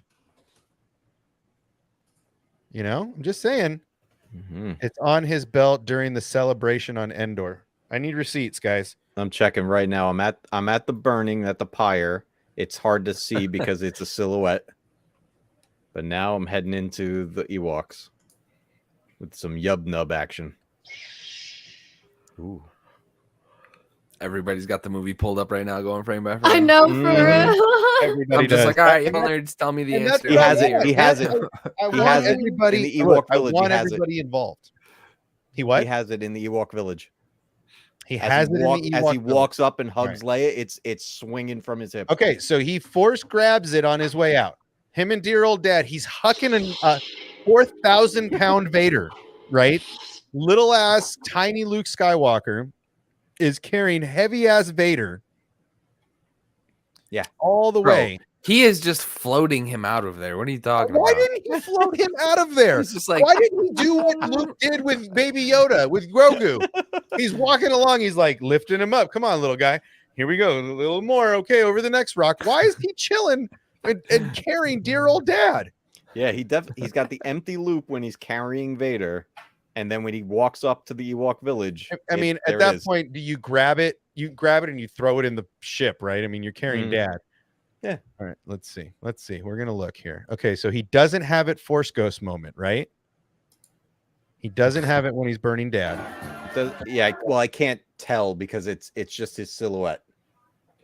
But here, when he walks up and hugs Leia, it's swinging from his belt as he walks up. She's just swanging. Go back a little further when he first shows up. He's swanging his wang, bro. Right here. Okay, so I got just walked right up to his sister with that thing swanging. Wow, you took it there. You said it. Okay, so Luke is showing up. Yep, he's about to walk banging in. drums. Ishawama uka. Yep, it's a swanging. Yeah, okay. Here he comes. With it swanging. Oh, it's so swanging. Wait until you see it. You're not going to be able to not see it anymore. Oh, there it is. There it is. Oh, what a perfect position too. There's so much swang. He knows just from deposit. It's because I knew when it was swanging. Yep. Yeah. Yeah. You Okay. see the glimmer in the light. Okay. All right. So I get to do it again. Here we go.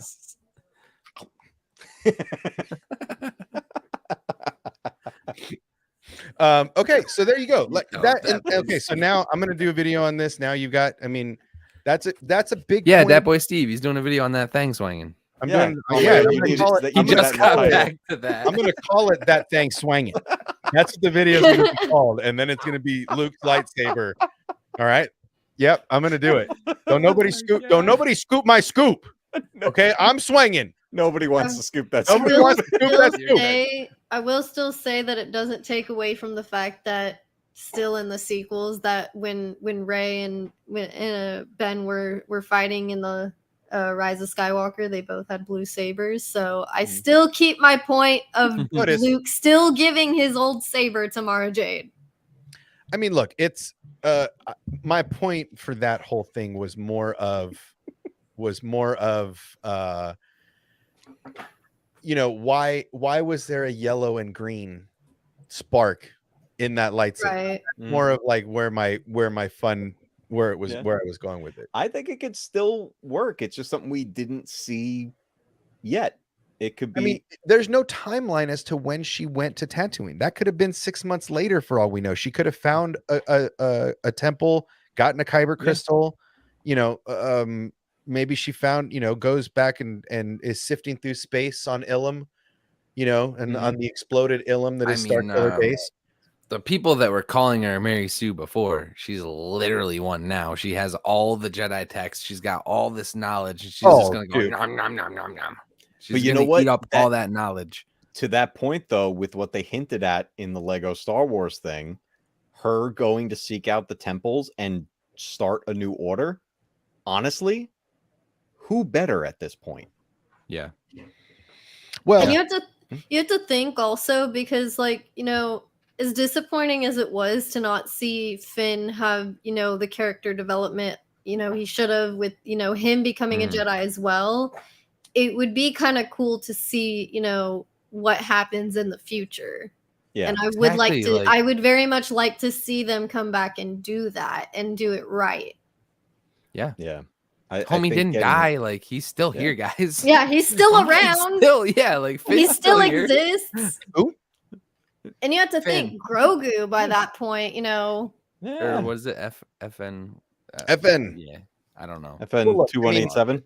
The fact that that OT throwback I forgot about. Luke had his saber at the end of Jedi, you know, that's always been a big thing for me. I've never really paid attention to that last scene when he walks up. That's a big deal to know that he grabbed his saber back on the way out, and that's why he has it in Mando. They don't have to rewrite or throw this or that in. It's there. But for me, where did that saber go? Where is that? Like, told you this. I already told you this. Is my point. She's going to be getting in her cosplay garb, like, as we speak. And she's going to my point is packed. It's packed and gone. Was that hanging kyber crystal his or hers? Right? I mean, there was a kyber crystal hanging up in. That's my saying. Was that maybe hers? Red, yeah. I mean, I know she's supposed to have a purple crystal, but you know, well, it was even in Legacy, in Legends. Leia had the yellow saber, right. But so I was actually kind of surprised when we got that flashback and she had the blue. I was like, oh, maybe she. That just was didn't their get opportunity too to introduce another color, and they didn't. Yeah. I get why they gave it to Rey. I understand that's she's meant to be the future of this. Yeah, best of both. Yeah, kind of light side. What I would have liked to have seen, and I think this would have been a much more fun way to clean up the Palpatine thing, you know, when he starts sucking off the dyad. I would have liked to have seen him pull out his sabers. I bet you would. I would have. You want to see that saber swing. You bet your man beard I would. But yeah, I would have liked to have seen him, you know, constructed a new lightsaber with his force powers instead of just all force lightning. But you know, that's just me. Yeah, so I mean, there's a lot still to unpack. I think the next, obviously Andor, Bad Batch, that's the stuff, but I think Mando 3 is going to be some enlightening footage. I think we're going to get to see something. Every time we've seen Mandalore, it's heavily populated. I think, what do we see in Knights of the Old Republic 2? Was it Mandalore that we go to at a point? I haven't played that one in so long. Not sure. I feel like we went to Mandalore at some point in that. But by then it was something was messed up. Something had happened. Maybe it wasn't Mandalore, but because KOTOR went deep into Mandalorian stuff. That was the first time I like really learned stuff about Mandalorians. I first saw them back in Star Wars Galaxies, and then KOTOR happened, and I was like, oh wow, this is crazy. I want to learn more about this. And then obviously now we have the series. But yeah, I think season 3 is going to go deep into these lore moments, like stuff that's going to go right over a ton of general audience heads. But like sweaties like us, we're going to pick up on these little things, dude.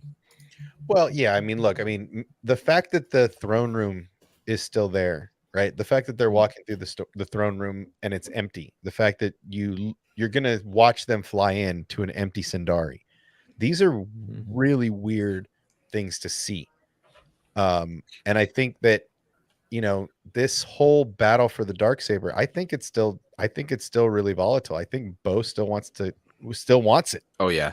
Yeah. Game of Thrones, man. Jon Favreau said it. Yeah. I mean, who has the right to the saber, right? Sabine technically through battle has claim to it. Even though she gave it up, and so did Din. She gave it to Bo, didn't she? She gave it to Bo, and Gar Saxon took it from Bo. We just need to see that interaction. Yeah, and are we going to get some of those flashbacks? Right? Are we going to get a Bo-Katan Moff Gideon fight where we see her beaten, and how does she escape? Right? Like, there's so many questions with that saber in particular, and so I think I'm curious. Are we going to get a Sabine Wren? You think we're going to get the backstory on how Gideon got it? You gave me. I think we're going to see Gideon too. Do you think we see Gideon win in combat, or do you think he did not win it in combat, and that's why he keeps saying in front of everybody, "You have to win it in combat"? Did he get some loophole or something? I don't know. No, I think he might have took it, not necessarily took it from Sabine or from Bo as in victory, but yeah, in victory. But I think he was a good fighter, though. I mean, he held his own against Din. He did try to seem like that. Obsession mentioned Gar Saxon, and interesting little thing about him was he was also known as a hand of the Emperor because there were multiple. So thought about that for a second there. Well, and he was given Mandalore to rule, basically, and Mandalore wasn't just one planet; it was a sector, basically. It was a federation of 2,000 planets, actually. At least that's how it was during the Republic days. But yeah, I mean, hearing about, I want to know, are we going to see Sabine in that throne room? That's what I want to know. Is that where we're going to get our first introduction to Sabine Wren? Right? What if it's just Ahsoka and Sabine walking up to her? No, I mean, we've already seen that scene where Din is walking in and Bo is sitting on the throne in the throne room in Sindari. What better way than to have Din walking up with Boba Fett and Finnick behind him, and little Grogu walking behind them, the four of them, the four Mandalorians, all in Mandalorian armor, right? All in Mandalorian armor. Grogu with his chainmail, right? Think about those four walking in. Three Mandalorians technically with Grogu and one killer ass assassin, right? And then 3 Mandalorians and a baby. Three Mandalorians. What if he ends up, because we see Season this, 1, 2023. We see this in Book of Boba Fett, where he goes and sees the armor, and he has that whole kind of moment where he's questioning himself because she asked him if he took his helmet off and said, if you want to redeem yourself, this is the way you do it, or you follow another plan. What if he goes to Mandalore and that's his decision right there. He makes his own clan with Boba Fett himself, and of course Grogu with the little Mudhorn, armor baby. on him. Yeah. Well, and it's tough Mudhorn because technically Boba has claim to the throne. I mean, technically Boba is a descendant of Mandalore the Great, basically, without birthright. So he's got claim to the throne just as much as anybody else does. They keep busting his balls because he's a clone.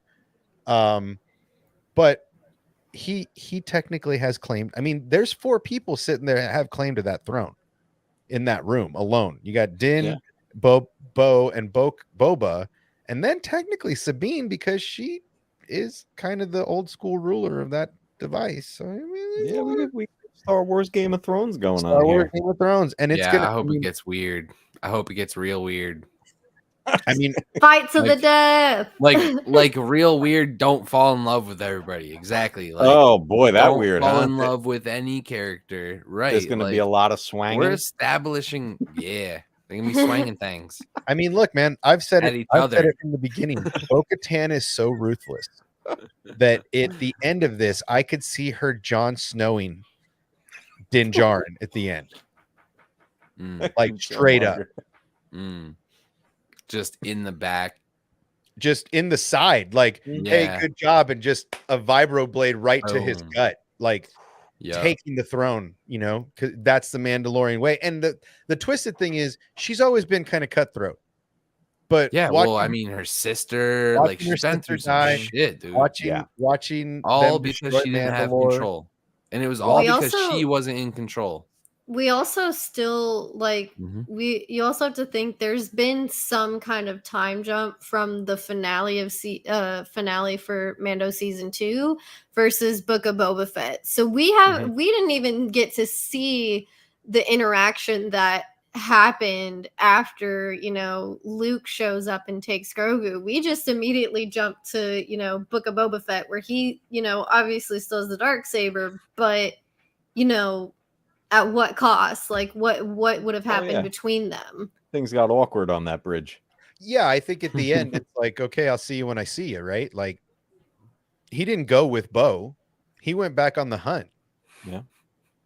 He went back to find bounty pucks, and then found the armorer once he gathered information. But that armorer scene was fantastic. Finding out, her questioning him. And he could have lied. He'd been like, "Nah, I never took it off. Don't know what you're talking about. Ain't no one here." But he's so devoted to the creed that he is now going to go back to Mandalore, if he's ever been, because he was on Concordia, not on Mandalore. I thought that's where they picked him up, on Concordia, or one of the Mandalorian protected zones. But he wasn't on Mandalore. When that's not how he got, like, he's probably never been. I don't think he's ever been. Yeah, because he says, "Oh, they turned it to glass." It's like, oh no, right? That's a rumor. Yeah. So there's a lot of room, man. Over the next 6 months. When does Mando 3 come out? February. Dude, not sure. Think February, then Ahsoka in April. By April, because it's first quarter of 2023. So I hope they start to pull back the veil of the unknown regions. Like, the galaxy is starting to feel a little small. Like, I want to know what's out there. Like, I want to see isn't that what they did in the and hopefully special? With Thrawn, like, all this stuff. She's looking for Thrawn. We know his people are out there. Just like, get there. Just break it open.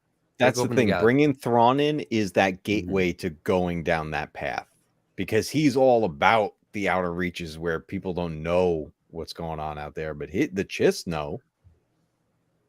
Yeah, it's a very interesting. I mean, I'm curious how they're going to do live action Thrawn. I'm curious beautifully how they're going to write this as character. They should. The only thing I can say 100% is that I I still firmly believe that Dave Filoni has a whiteboard room where he has his master plan written down, and we are seeing it step by step now that he's in charge. And I think this is nothing but good. I know there's a lot of negativity. I know Kenobi still runs a little salt in the wound for some of you guys that don't have faith. I know that Book of Boba was not the best, but it still gave us a background into what's coming.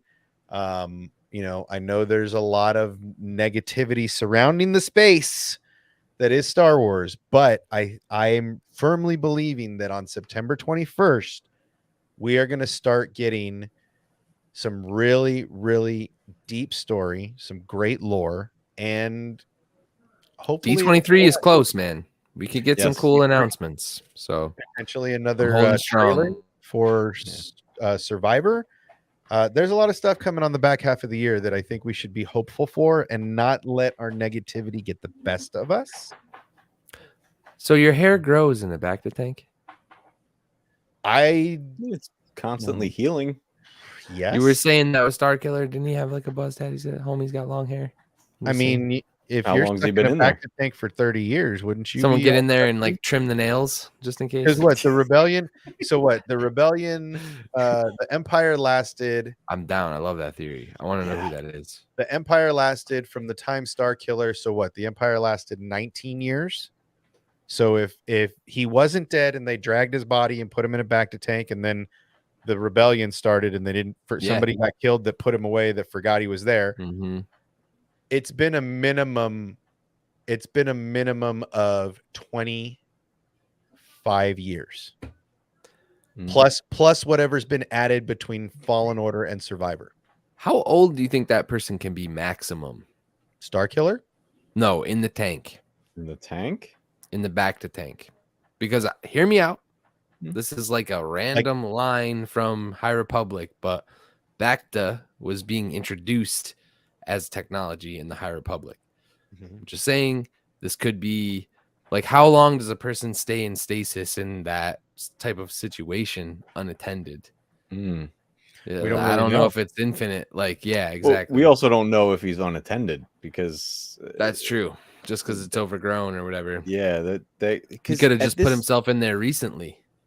That's the thing. To heal because in this part of the timeline, if we jump back into the world of Force Unleashed, we already know the Emperor was big with cloning. We see all of this. We're seeing it heavy in Mandalorian and Grogu and all that, right? But Vader jumped on board with that and did his own experiments, which was the clones of Starkiller. He had Vader used the Camino facility to make clones. And then my question is, why wouldn't Vader use his own DNA to clone? If you're the chosen one and you're the most powerful metachlorine count cell by cell there's ever been, why wouldn't you use your own DNA to clone? Why would you use Galen Malik? Yeah.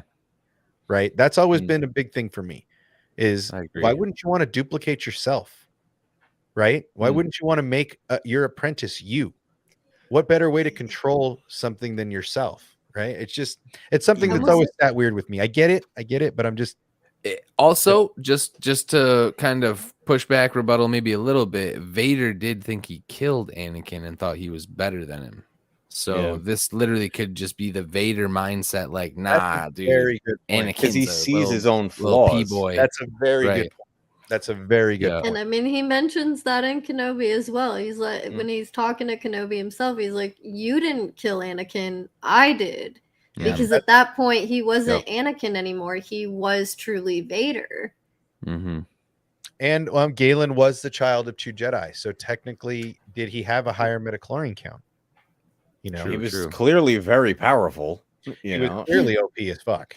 But the thing about his clones, I don't know how far you went into Force Unleashed 2, but the clones were losing their minds. Their mind was destroyed and they would go crazy. They legit went nuts. And Vader had to keep destroying them. It was just but eventually you get to the one that you play as, and he kind of passed the test longer and better than his prior ones did. But the cool thing is, oh, dude, the end of that game, you fight Yeah. crazy clones. Like they start coming out of the tanks like zombies. Dude, it's insane.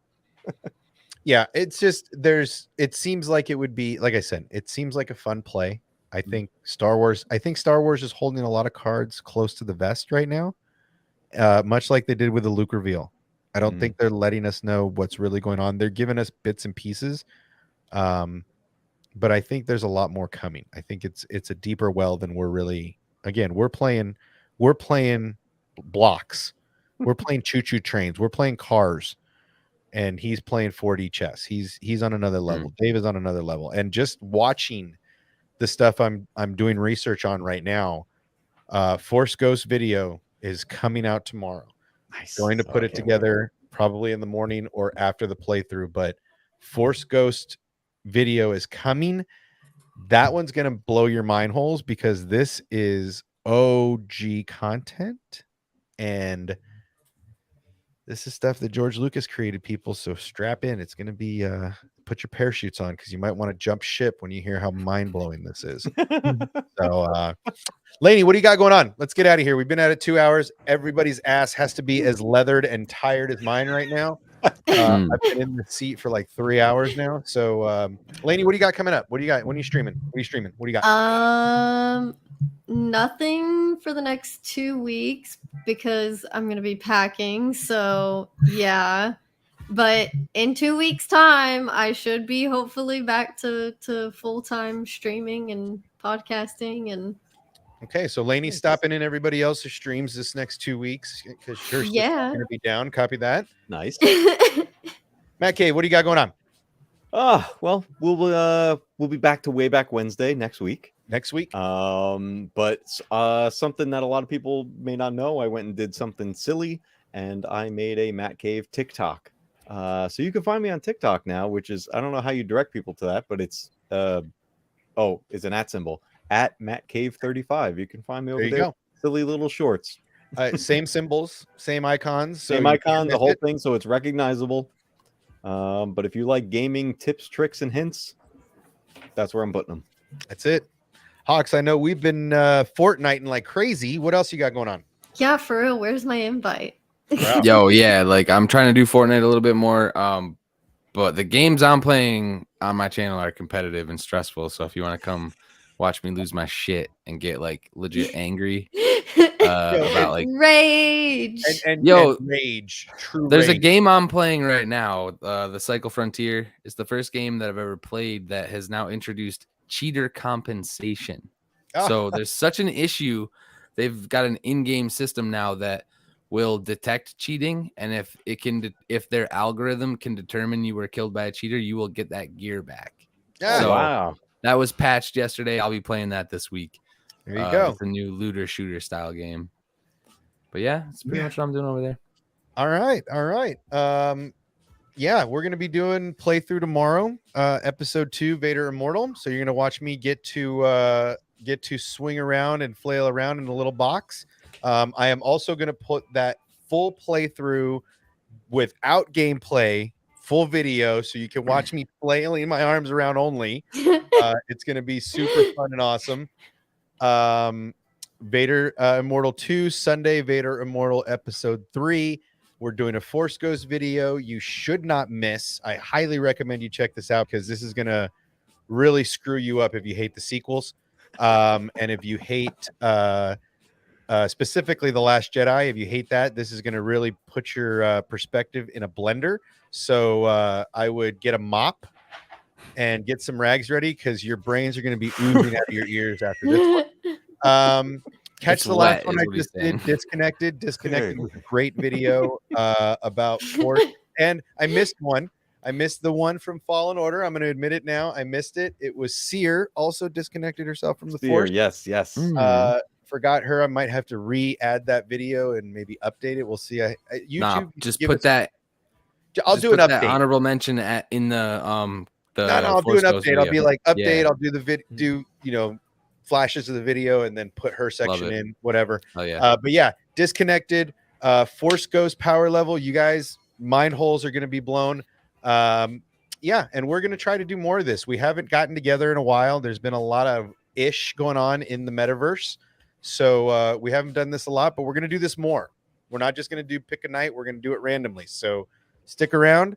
Hawks Holocron, Matt Cave, Laney, everybody else in the chat. Thank you guys for hanging out again. I appreciate you all. And I'm going to sign out like always. Do the same thing we do always. Don't forget to get your pet spayed and neutered. Help control the pet population. We love you. Don't forget to care about your friends. And as always, may the force